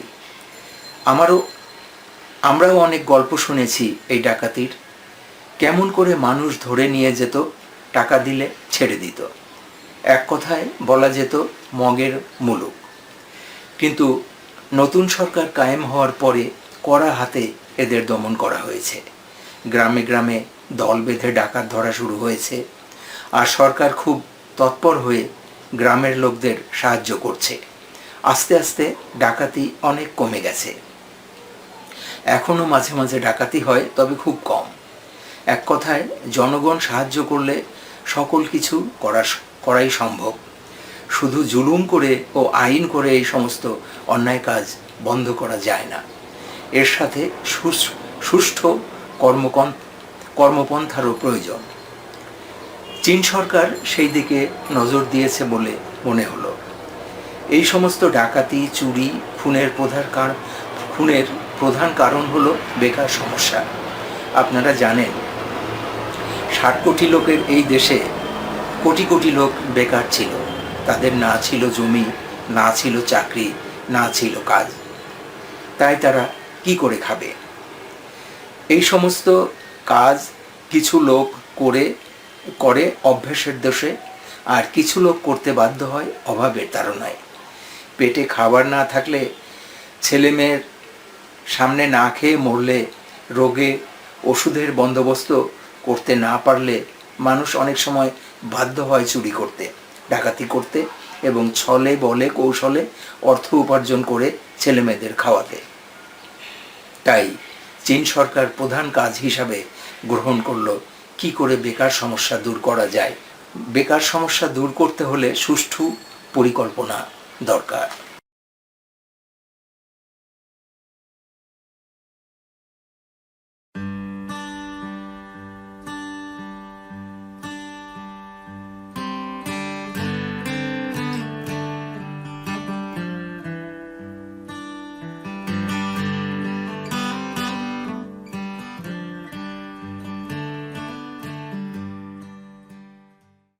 স্মৃতিকথায় বঙ্গবন্ধু 88 পৃষ্ঠায় লিখেছেন, চীনের অবস্থা আরও ভয়াবহ ছিল, কারণ আইন বলে কোনো জিনিস ছিল না। আইন জমিদারের হাতে। তারা ইচ্ছা করলে প্রজাদের ধরে এনে বেত মারত, না খাওয়াইয়া আটকাইয়া রাখত। আমাদের দেশেও পূর্বে এই ব্যবস্থা ছিল। যদি কোনো কৃষকের মেয়ে দেখতে ভালো হতো, তবে তো আর উপায় ছিল না। জমিদারের হুকুম, তাকে জমিদারের বাড়ি পৌঁছাইয়া দিতে হবে খাজনার পরিবর্তে। যতদিন বেঁচে থাকবে ততদিন তার উপর জমিদার অথবা তার ছেলেরা পাশবিক অত্যাচার করবে, কামভাব চরিতার্থ করবে। মৃত্যু পর্যন্ত তার জমিদার বাড়িতে থাকতে হবে ওই একইভাবে। যদি কোনো মেয়ের বাবা মা আপত্তি করে, তবে তার সর্বস্ব কেড়ে নেওয়া হবে এবং অমানসিক অত্যাচার করে দেশ থেকে তাড়িয়ে দিবে। এই সমস্ত জমিদাররা কোনো কাজ করতো না। বড় বড় শহরে এদের ভালো ভালো বাড়ি থাকতো, সেখানে আরামে মদ ও মেয়ে নিয়ে ফুর্তি করা হতো। জমিদাররা অনেক জমি ফেলে রাখত, কারণ তাদের খাস জমি চাষাবাদ হতো না। এইভাবে কোটি কোটি বিঘা জমি পড়ে থাকতো অনাবাদি হয়ে। আর একদিকে কোটি কোটি লোক কাজের অভাবে ভিক্ষাবৃত্তি অবলম্বন করত। কেউ চুরি ডাকাতি করত, আর কেউ না খেয়ে শ্রীগান কুকুরের মতো রাস্তাঘাটে পড়ে থাকত। এমনও অনেক শোনা গেছে যে পেটের দায়ে বাবা মা মেয়েদের দিয়ে ব্যবসা করিয়ে কোনো মতে খাওয়ার বন্দোবস্ত করত। বছরে বছরে দুর্ভিক্ষ হতো। মানুষের ক্রয় ক্ষমতা বলতে কিছুই ছিল না, কারণ যা উপার্জন করত তার চেয়ে জিনিসপত্রের দাম অনেক বেশি, তাই তা মানুষের ক্রয় ক্ষমতার বাইরে। 95 পৃষ্ঠায় বঙ্গবন্ধু লিখেছেন, দুনিয়ার মধ্যে চীন দেশ বেশ্যাবৃত্তির জন্য বিখ্যাত ছিল, বিশেষ করে সাংহাই শহর, কারণ এ শহরটা বিশ্বের শ্রেষ্ঠ শহরের মধ্যে অন্যতম। এই বেশ্যাবৃত্তির বিরুদ্ধে নয়া চীন সরকার জেহাদ ঘোষণা করল। আইন করে না, মানবীয় ব্যবস্থার দ্বারা সমাজসেবক ও নিঃস্বার্থ কর্মীদের উপর ভার পড়ল এই মেয়েরা কেন বেশ্যা হয় এবং এমন কুৎসিতভাবে জীবনযাপন করে অনুসন্ধানে তা বের করার। এরা কিছুদিন পর্যন্ত এদের অনেকের জীবনের ইতিহাস সংগ্রহ করেছিল, আর একদিকে সরকার একটা কমিটি নিয়োগ করলো কি করে এদের কাজ দেওয়া যায়, সমাজে পুনর্বাসন করা যায় সে বিষয়ে পরামর্শ দিতে। মানুষ না খেতে পেয়ে পেটের জন্য কি করতে পারে তা এদের জীবন নিয়ে আলোচনা করলে দেখা যায়। যাদের ইতিহাস নেওয়া হয়েছিল তাদের অধিকাংশই হলো না খেতে পেরে উপায়হীন অবস্থায় এসে বেশ্যাবৃত্তি অবলম্বন করেছে। আবার অনেকের জীবনীতে জানা যায় যে তখন চীন দেশে মেয়ে বিবাহ দিতে হলে অনেক অর্থের প্রয়োজন হতো, আর বিবাহ না হলে সেই সব মেয়েদের বৃদ্ধ পিতামাতা সমাজে মুখ দেখাতে পারত না। এমনকি দেশের লোক তাদের সামাজিক ব্যাপারে একঘরে করে রাখত। তাতে অনেক সময় মেয়ে বাড়ি থেকে পালিয়ে এসে বেশ্যাবৃত্তি অবলম্বন করেছে। আবার কতগুলি স্টাডিতে পাওয়া গেল যে অনেকে চরিত্রহীন যুবকের সাথে প্রেমে পড়ে ঘর ছেড়ে বের হয়ে এসেছে এই প্রলোভনে যে অন্য জায়গায় যেয়ে তাদের বিবাহ হবে, কিন্তু যুবকটা যতদিন সম্ভব উপভোগ করে পরে একদিন তাকে ফেলে পালিয়ে চলে যায়। মেয়েটা আর কি করে, ঘরেও ফিরতে পারে না, আর বাঁচবার মতো উপায়ও থাকে না, বাধ্য হয়ে গণিকালয়ে স্থান নেয়। এ শুধু চিয়াং কাই শেক আমলের চীনেই ছিল না, এরকম ঘটনা আমাদের দেশেও সচরাচর ঘটেছে।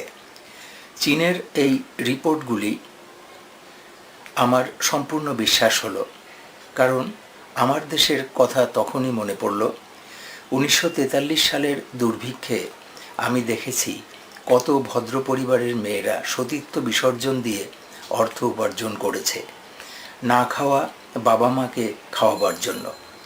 হাজার হাজার মেয়ে দুর্ভিক্ষের সময় 4 পয়সা 2 পয়সার জন্য সতীত্ব দিয়েছে। এমন খবরও আমি জানি স্বামী স্ত্রীকে দিয়ে ব্যবসা করিয়ে কোনো মতো সংসার চালিয়েছে।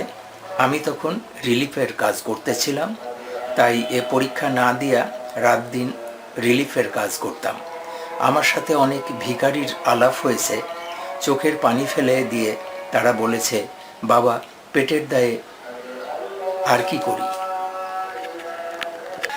এমনকি 1953 সালে খুলনার দুর্ভিক্ষের সময় সাতক্ষীরা মহকুমায় যখন মৌলানা ভাসানী সভা করতে যান, তখন গরিব মেয়েরা এসে মৌলানা সাহেবকে বলেছে, হুজুর এখন আর কেউ আমাদের ভিক্ষাও দেয় না, তাই স্বামীর অনুমতিতে ইজ্জত দিয়ে কোনো রকমে এক বেলা বা একদিন পরে একদিন 4টা খাই। পেটে খাবার না থাকলে কোনো ধর্ম কথাই মানুষ ঈমান রাখতে পারে না। পেটের দায়ে মানুষ নর্দমা থেকে কুড়াইয়া খায়। যখন মা দেখে তার ছেলে মেয়ে কলিজা না খেয়ে এবং বিনা ওষুধে আস্তে আস্তে কোলে বসে শুকিয়ে শুকিয়ে মারা যায়, অথচ একটু খাবার দিলেই তার কলিজার ধন বাঁচতে পারে, কিন্তু কোনো উপায় নাই, ভিক্ষাও পাওয়া যায় না, তখন তার পক্ষে ইজ্জত দিয়ে খাবার জোগাড় করতে একটু দ্বিধা হয় না। তাই চিয়াং কাই শেকের চীনের মেয়েরা পেটের দায়ে বেশ্যাবৃত্তি অবলম্বন করতে বাধ্য হয়েছে। দ্বিতীয় বিষয়টা হলো, মেয়েদের বিবাহ হওয়া তখন কষ্টকর হয়ে পড়েছিল। এতে অনেক অর্থের প্রয়োজন হতো। আজ আমাদের সমাজেও একই ভাব দেখা দিয়েছে। কোনো ছেলে লেখাপড়া শিখলে একটু ভালো চাকরি পেলেই ভাবে যে বিবাহ করে বেশ কিছু টাকা ও গহনা এবং খাট পালঙ্ক পাওয়া যাবে। মেয়ে মন মতো হলেই শুধু চলবে না, সম্ভব হলে বাড়ি, না হয় গাড়ি, না হয় নগদ টাকা যৌতুক চাই। গরিব ভদ্রলোক মেয়েকে কিছু লেখাপড়া শিখাইয়াছে, এখন আবার টাকার দরকার বিবাহ দিতে, কোথায় টাকা পাবে? বাড়ি থাকলে বিক্রি করতে পারতো, তা নাই, নগদ টাকা নাই, বাধ্য হয়ে বলতে হয় কি করব, কিছুই আমার দেবার নাই।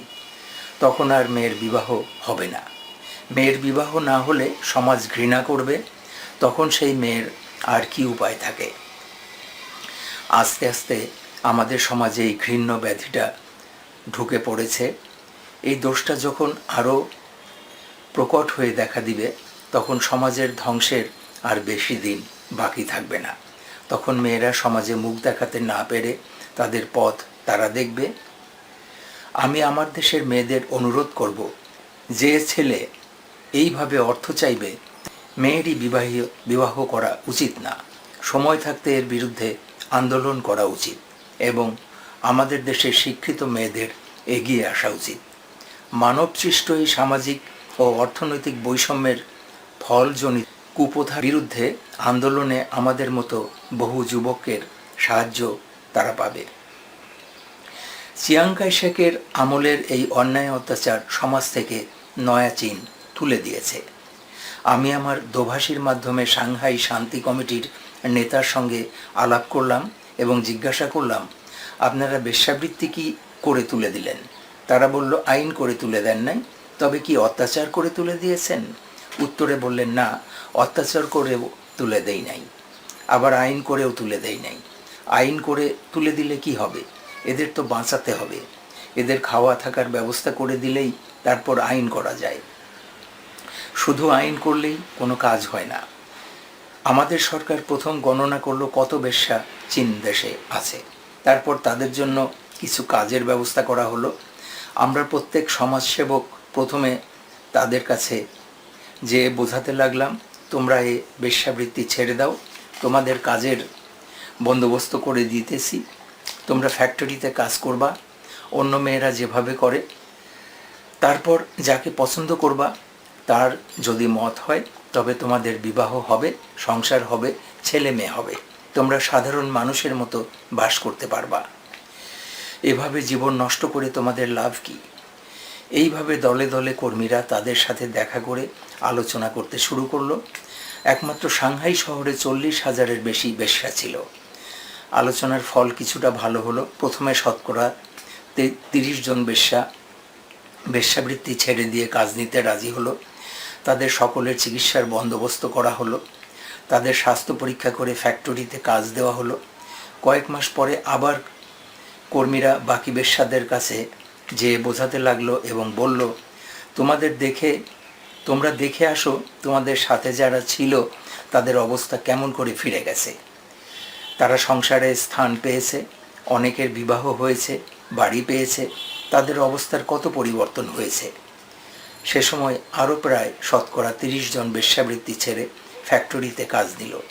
কিন্তু যে সমস্ত বেশ্যা বাকি ছিল তারা কিছুতেই আসতে রাজি হয় নাই। অনেকে পালাইয়া চলে গেল হংকং ও চীনের বাইরে, অনেকে গা ঢাকা দিল। আমি জিজ্ঞাসা করলাম যে যারা গা ঢাকা দিয়েছে তারা অনেকে এখনও গোপনে বেশ্যাবৃত্তি চালাইতেছে। উত্তর দিল, হয়তো অনেকেই গোপনে বড় বড় শহরে ব্যবসা চালাচ্ছে, তবে সরকার ও কর্মীরা তাদের ধরবার জন্য যথেষ্ট চেষ্টা করছে। আমি বললাম, বেআইনি করেন নাই, তবে ধরবার চেষ্টা করতেছেন কেন? কি অধিকারের বলে আপনারা তাদের চালাতে দেন নাই? তিনি বললেন, বেআইনি করা লাগে না, আমরা প্রোপাগান্ডা করে জনমত গঠন করেছি। জনমতের ভয়ে কেউ আর গণিকালয়ে যেতে সাহস পায় না।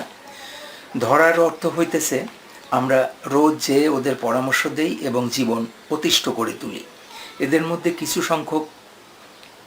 কিছু সংখ্যকের স্বভাবে পরিণত হয়ে গেছে, আর তারা আর এ ব্যবসা ছাড়তে রাজি না। তারা মনে করে তাদের স্বাধীনতা থাকবে না, তারা কাজ না করেই যথেষ্ট উপার্জন করতে পারবে। এক কথায় নয়া চীন থেকে বেশ্যাবৃত্তি তুলে দেওয়া হয়েছে, আইন করে হোক আর বেআইনি হোক, আর কাজ দিয়েই হোক। বঙ্গবন্ধু আমার দেখা নয়া চীনের 100 পৃষ্ঠায় লিখেছেন, আমাদের দেশে অনেকে 4 বিবাহ করে।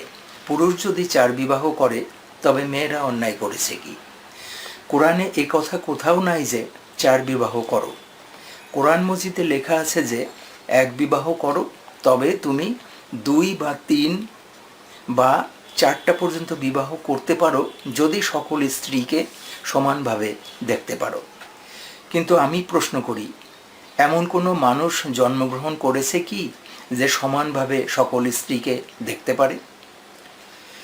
কোনো দিন পারে না। তাই যদি না পারে তবে 4 বিবাহ করতে পারে না। আল্লাহর হুকুম এখানে অমান্য করা হয়। আমি একজন মৌলানা সাহেবের কথা জানি, যিনি 4 বিবাহ করেছেন, কিন্তু ছোট বিবিকে সাথে নিয়ে ঢাকা শহরে থাকেন। আর অন্যান্য বিবিরা গ্রামে কষ্ট করে থাকেন। বছরে একদিনও স্বামীর সাথে দেখা হয় না তাদের। আর ছোট বিবি বছরের মধ্যে 12 মাস তার সাথে থাকেন। এখানে কোথায় আল্লাহর হুকুম মানা হলো? কোরআনে অন্যভাবে বেশি বিবাহ করা নিষেধ করে দেওয়া হয়েছে। নয়াচিনে বেশি বিবাহ প্রথা তুলে দেওয়া হয়েছে। যদি স্ত্রীকে পছন্দ না করো তবে তাহাকে তালাক দিয়া অন্য বিবাহ করতে পারো। আবার তালাক কেন দিচ্ছ তার প্রমাণ করতে হবে কোর্টে। নারী পুরুষের সমান অধিকার কায়েম হওয়ার পরে মেয়েদের উপর যে অসম্ভব রকমের অত্যাচার পূর্বে হতো তা আজ চীনে বন্ধ হয়ে গেছে। সম্মানিত সুধীজন, এই পর্ব এখানেই শেষ করছি। চেষ্টা করব আগামী পর্বের মধ্য দিয়ে এই আলোচনা পর্ব শেষ করতে।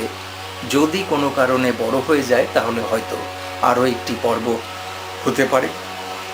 আপনাদের সবাইকে ধন্যবাদ, অভিনন্দন এবং কৃতজ্ঞতা জানিয়ে আজকের পর্ব শেষ করছি।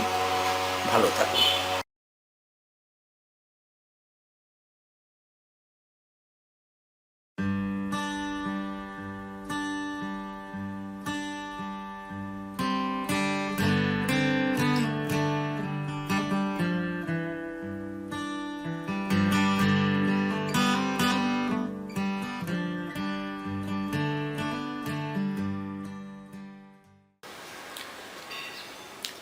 সম্মানিত দর্শক ও শ্রোতাবৃন্দ,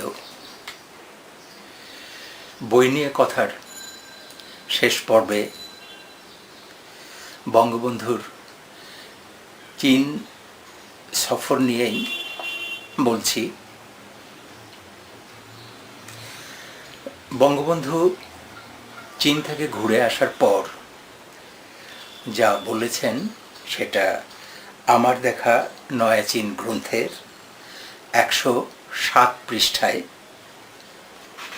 তিনি লিখেছেন, নয়া চীন থেকে ঘুরে এসে আমার এই মনে হয়েছে যে জাতির আমূল পরিবর্তন না হলে দেশ থেকে দুর্নীতি দূর করা কষ্টকর। নতুন করে সকল কিছু ঢেলে সাজাতে হবে। ভাঙা দালানে চুনকাম করে কোনো লাভ হয় না, বেশি দিন টিকে থাকে না, আবার ভেঙে পড়ে। পুরানো দালান ভেঙে ফেলে দিয়ে নতুন করে গড়ে তুললে ঘুণ ধরতে বা ভেঙে পড়তে অনেক সময় লাগে। সাথে সাথে ভিত্তিটা মজবুত করতে হয়। ভিত্তি মজবুত না হলে সামান্য বাতাসে ভেঙে পড়ার সম্ভাবনা থাকে। তাই নয়া চীনে দেখেছি তারা ভিত্তি মজবুত করে কাজ শুরু করেছে। আপনাদের জানা আছে চীন দেশ 60 কোটি লোকের দেশ। তিন সম্প্রদায়ের লোকেরা সে দেশে বাস করে। শতকরা প্রায় 80 জনই বৌদ্ধ, প্রায় 5 কোটি মুসলমান আর কিছু খ্রিস্টান। কয়েকটা প্রদেশে মুসলমানদের সংখ্যা বেশি, এমনকি শতকরা প্রায় 90 জন মুসলমান। আর অন্যান্য প্রদেশেও মুসলমান কিছু কিছু আছে। চিয়াং কাই শেকের সময় বহু সাম্প্রদায়িক দাঙ্গা হাঙ্গামা হতো। হাজার হাজার নিরীহ লোক মারা যেত। এক সম্প্রদায় আরেক সম্প্রদায়ের ওপর অত্যাচার চালাতো। ধর্মের নামে বহু জুয়াচুরি চলত। কুসংস্কার দেশের মধ্যে অনেক বেশি ছিল।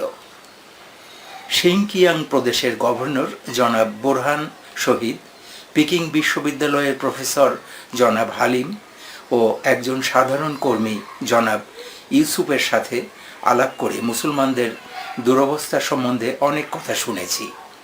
জনাব ইউসুফের 2 ভাইকে চিয়াং কাই শেকের সৈন্যরা হত্যা করেছিল। তার বৃদ্ধ পিতাকেও হত্যা করা হয়েছিল। বাড়ি জ্বালাইয়া দেওয়া হয়েছিল এই জন্য যে তারা মাও সেতুং সরকারের সমর্থক ছিলেন। ইউসুফ আমাকে বলেছিল যে সাধারণ মুসলমানরা চিয়াং কাই শেককে সমর্থন করত না, কারণ তার শাসনের সময় মুসলমানদের ওপর অমানসিক অত্যাচার করা হতো। তার সময় মাঝে মাঝে সাম্প্রদায়িক দাঙ্গা হয়ে মুসলমানদের ঘরবাড়ি ধ্বংস করে ফেলা হয়েছে। তার অনেক নজির আছে।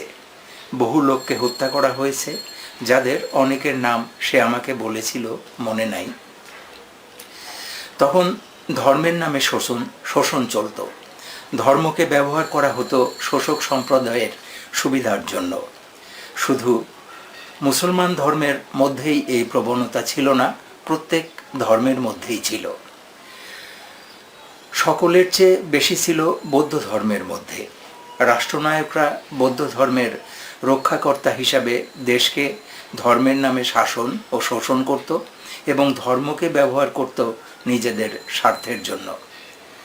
বৌদ্ধ ধর্মের অহিংস নীতি তখন আর ছিল না, সেটা হিংসায় পরিণত হয়েছিল।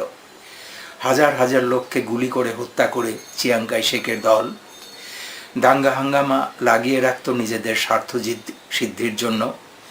এটা শোষক সম্প্রদায়ের নীতি। জনগণের মধ্যে বিভেদ সৃষ্টি করে তাদের শাসন ব্যবস্থা কায়েম রাখত। যখন জনগণের ভিতর গণ আন্দোলন শুরু হতো, তারা ভাত কাপড় দাবি করত, অত্যাচারের বিরুদ্ধে রুখে দাঁড়াবার জন্য বদ্ধপরিকর হতো, তখনই শাসক গোষ্ঠী এক সম্প্রদায়কে অন্য সম্প্রদায়ের বিরুদ্ধে লালাইয়া দিত, যাতে তাদের গণ আন্দোলনকে অন্যদিকে ধাবিত করতে পারে। এবং দেখা যেত অশিক্ষিত জনসাধারণ নিজেদের বাঁচবার দাবি ভুলে যেয়ে সম্প্রদায়গত স্বার্থকে বড় করে দেখত। এটা শোষক গোষ্ঠীর নিয়ম। যুগ যুগ ধরে এই নিয়মে জনগণের মধ্যে বিভেদ সৃষ্টি করে তারা তাদের শোষণ ও শাসন চালাত। মানুষ যদি সত্যিকারভাবে ধর্মভাব নিয়ে চলত, তাহলে আর মানুষে মানুষে এবং রাষ্ট্রে রাষ্ট্রে এইভাবে যুগ যুগ ধরে সংগ্রাম হতো না। কিন্তু মানুষ নিজেদের স্বার্থ রক্ষা করার জন্য ধর্মের অর্থ যার যেভাবে ইচ্ছা সেইভাবে চালাতে চেষ্টা করে। সেই জন্য একই ধর্মের মধ্যে নানা মতের সৃষ্টি হয়েছে। ধরুন, রসুল করিম সাল্লাল্লাহু আলাইহি ওয়াসাল্লাম ইসলাম ধর্মকে যেভাবে রূপ দিয়েছিলেন, সেভাবে যদি ধর্ম চলত, তাহলে আজ আর মানুষে মানুষে এই বিরোধ হতো না। কিন্তু সেই ইসলাম ধর্মের মধ্যে কত বিভেদ সৃষ্টি করা হয়েছে। সুন্নি, শিয়া, কাদিয়ানি, ইসমাইলি, আগাখানি, আবার মুহাম্মদি, ওহাবি, কত রকমের বিভেদ সৃষ্টি হয়েছে একই ধর্মের মধ্যে। এর অর্থ কি? আমরা দেখতে পেয়েছি শুধু হিন্দু, মুসলমান, খ্রিস্টান, বৌদ্ধ ধর্মের লোকেরাই একে অন্যের সঙ্গে দাঙ্গা হাঙ্গামা করে নাই। শিয়া সুন্নি দাঙ্গার কথা আপনারা জানেন। হাজার হাজার মুসলমানকে হত্যা করেছে। আপনারা এও জানেন, কাদিয়ানি শিয়া সুন্নিদের সাথে পাঞ্জাবে যে হত্যাকাণ্ড হয়ে গেছে, তার নজির বোধ হয় ইতিহাসে বিরল। এর কারণ কি? আজ ধর্ম কোথায়? আর যারা আমাদের ধর্মের গুরু, তাদের অবস্থা কি? একবার চিন্তা করলে বুঝতে পারবেন, আমাদের দেশে এককালে এই সকল তথাকথিত ধর্মগুরু বা পীর সাহেবরা ইংরেজি পড়া হারাম বলে আমাদের জাতির কি ভয়ানক ক্ষতি করেছে। সৈয়দ আহমদ যখন ইংরেজি পড়ার জন্য আলিগড় বিশ্ববিদ্যালয় সৃষ্টি করলেন, তখন তাকে এই সকল পীর সাহেবরা ফতোয়া দিল কাফের বলে। জিন্নাহ সাহেব যখন পাকিস্তানের আন্দোলন শুরু করলেন, তখন এই সমস্ত পীর সাহেবরা কায়েদে আজমের বিরুদ্ধে কি জঘন্য ভাষায় আক্রমণ করেছিল। হাজার হাজার প্যাম্পলেট কংগ্রেসের টাকা দিয়া ছাপাইয়া দেশে বিদেশে বিলি করেছিল। ইসলামের নামে তারা কোরআন ও হাদিস দিয়া প্রমাণ করে দিতে চেষ্টা করত যে পাকিস্তান দাবি করা আর কোরআনের খেলাফ কাজ করা একই কথা। আর একদল পীর মৌলানারা বলতো এবং কেতাব কোরআন দিয়া প্রমাণ করত যে পাকিস্তান চাওয়া জায়েজ আছে। 111 পৃষ্ঠায় কোনো কাজকর্ম করে না, মানুষকে ফাঁকি দেয়, মাদ্রাসার নামে, মসজিদের নামে, লিল্লা বোর্ডিংয়ের নামে টাকা তুলে নিজেদের ভরণ পোষণ করে। চিয়াং কাই শেকের চীনে সেই দশা ছিল। কামাল আতাতুর্কের তুরস্কেরও সেই দশা ছিল। শুধু মুসলমান সমাজের মধ্যেই এই কুসংস্কার ছিল না, চীন দেশে বৌদ্ধ সমাজে এর চেয়ে বেশি ছিল। ইসলামের মূল কথা শান্তি, ঈমান, বিশ্ব ভ্রাতৃত্ব। সেখানে ধর্মযাজকদের দ্বারা শান্তির পরিবর্তে দেখা দিল অশান্তি, ঈমানের পরিবর্তে বেঈমানি, বিশ্ব ভ্রাতৃত্বের জায়গায় দেখা দিল ভাই ভাইকে শোষণ বা নির্যাতন করা। যেমন বৌদ্ধ ধর্মের প্রতিষ্ঠাতা স্বয়ং মহামতি বুদ্ধ অহিংস নীতি প্রচার করেছিলেন, সেখানে দেখা দিল হিংসা, ঘৃণা, অত্যাচার, অবিচার ও শোষণ। তেমনি আবার দেখা দিল খ্রিস্ট ধর্মের মধ্যে, যেখানে ক্রাইস্ট বলে দিয়েছেন এক মুখে আঘাত করলে আর এক মুখ এগিয়ে দাও, ক্ষমাই মহত্বের লক্ষণ। কিন্তু খ্রিস্ট ধর্মে বিশ্বাসীরা দুনিয়ার অনুন্নত দেশগুলিকে শোষণ করার জন্য যুদ্ধ করে, নয়া নয়া অস্ত্র তৈরি করে তার দ্বারা জনসাধারণকে হত্যা করে, সেই দেশগুলিকে শাসন করার নামে শোষণ করে, দরকার হলে লক্ষ লক্ষ নিরীহ লোককে বোমা মেরে হত্যা করে, গ্রামের পর গ্রাম উচ্ছেদ করে। এরাই আবার দুনিয়ায় প্রচার করে আমরা খ্রিস্টান। এরা কি জেসাস ক্রাইস্টকে অপমান করে না? যেমন আমরা মুসলমানরাও কি অসম্মান করি না দুনিয়ার শেষ নবী হজরত রসুল করিম সাল্লাল্লাহু আলাইহি সাল্লামকে? তার আদর্শ পালন না করে তার নাম ব্যবহার করি মানুষকে ধোঁকা দেওয়ার জন্য।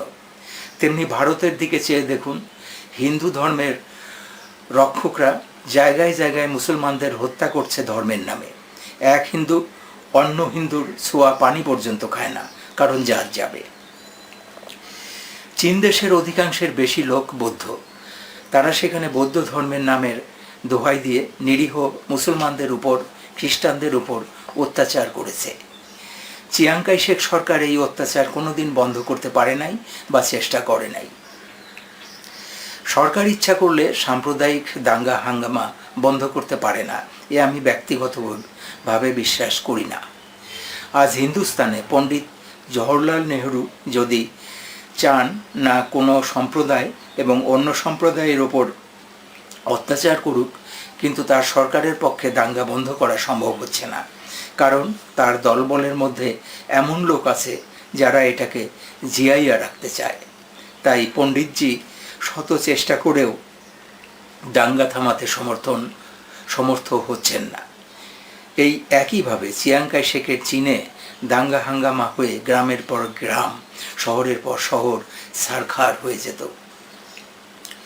নয়া চীন সরকার দাঙ্গা নির্মূলে নজর দিলেন। বিপ্লবের পর মাও সেতুংয়ের নেতৃত্বে চীনা কমিউনিস্ট পার্টি ক্ষমতায় আসার পরে আজ পর্যন্ত একটা সাম্প্রদায়িক দাঙ্গা হাঙ্গামাও চীনে হয় নাই। যারাই চেষ্টা করেছে সরকার কঠোরভাবে তাদের শায়েস্তা করে দিয়েছে। আমার দেখা নয়া চীনের 113 পৃষ্ঠায় ধর্ম ব্যবসায়ীদের সম্পর্কে বঙ্গবন্ধু লিখেছেন, আমাদের দেশে যদি যক্ষার ব্যারাম হয় তবে পীর সাহেব 1 টাকা সোয়া 5 আনা পয়সা নিয়া তাবিজ দিয়া বলে ভালো হয়ে যাবা। বেচারা বিশ্বাস করে পড়ে থাকে, একদিন ভুগতে ভুগতে মারা যায়। আর অন্য কিছু ব্যারাম বিলিয়ে রেখে যায়, হয় স্ত্রীর যক্ষা হবে, না হয় ছেলেমেয়েদের হবে। এইভাবে রোগের বিস্তার ঘটে। তাই তাবিজ কবজ ফুফা বন্ধ হয়ে গেছে নয়া চীনে। তাতে ইসলামের কোনো ক্ষতি হয় নাই, বরং উপকার হয়েছে। বসে বসে টাকা নেওয়া আর 4টা করে বিবাহ করা নয়া চীনে এখন আর চলে না, যা আমাদের দেশে সচরাচর চলে থাকে। আবার কেউ 60 বছর বয়সে 14 বছরের মেয়ে বিবাহ করে বসে থাকে। এমন অনেক গল্প চীন দেশে ছিল, আমাদের দেশেও আছে। পীর সাহেবদের মুরিদরা মেয়ে দান করে। 60 বছরের পীর সাহেব 12 বছরের মেয়েকে বিবাহ করিয়া মুরিদদের দান গ্রহণ করেন। নয়া চীনের ইসলামিক কালচারাল অ্যাসোসিয়েশন এই সমস্ত অন্যায় কাজ বন্ধ করতে সক্ষম হয়েছে। ধর্মের দোহাই দিয়ে সেখানে আজ রাজনীতি চলে না, যা চলছে আজও আমাদের দেশে। অনেক নেতাকে আমি জানি যারা মুসলিম লীগের সদস্য, যাদের সাথে আমি বহুদিন রাজনীতি করেছি। তারা ইসলামের যে কয়েকটা কাজ করা নিষেধ আছে তার প্রত্যেকটা করে। আবার ইলেকশনে দাঁড়াইয়া বড় বড় পীর মৌলানাদের হাজির করে তাদের কাছ থেকে ফতোয়া নেয় টাকা দিয়া। বক্তৃতায় ইসলামের কথা বলে বেহুশ হয়ে পড়ে। আমার যতদূর ইসলাম সম্বন্ধে জানা আছে তাতে আল্লাহ সকলকে ক্ষমা করতে পারে, কিন্তু এই বেঈমানদের কোনো দিন ক্ষমা করবে না। এই রাজনৈতিক নেতারাই নিজেদের স্বার্থের জন্য ধর্মকে ব্যবহার করে, নিজেদের নেতৃত্ব রক্ষা করার জন্য। জনসাধারণকে ধর্মের নামে ধোঁকা দিয়ে তাদের শাসন ও শোষণ করতে চায়। এরাই দুনিয়ার ধর্মকে মানুষের কাছে হেয় প্রতিপন্ন করে ধর্মের যথেষ্ট ক্ষতি করেছে ও করছে। ধর্মের ভিতর যা আছে তা মানুষ সত্যিকারভাবে বুঝতে পারলে আর তা পালন করলে দেশে শোষণ, অত্যাচার, অবিচার থাকতো কিনা সন্দেহ। নয়া চীনে আজ আর কেহ রাজনীতিতে ধর্মকে ব্যবহার করতে পারে না। ব্যক্তিগতভাবে যার যা ইচ্ছা ধর্ম করতে পারে, কেহ তাকে বাধা দিতে পারবে না। আর কেহ ধর্ম পালন না করলেও কেহ জোর করে করাতে পারবে না। দুইটাই নয়া চীনে আইন করে বন্ধ করে দেওয়া হয়েছে।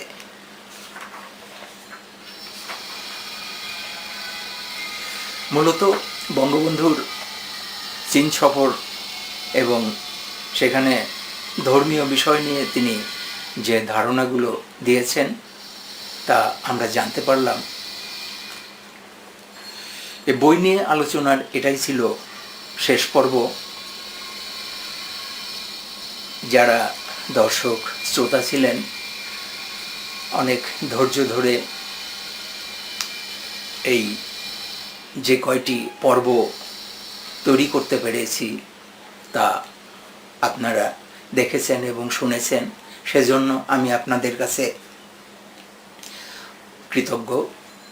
আপনাদের সহযোগিতায় আমি ভবিষ্যতে আরও কিছু করার চেষ্টা করব।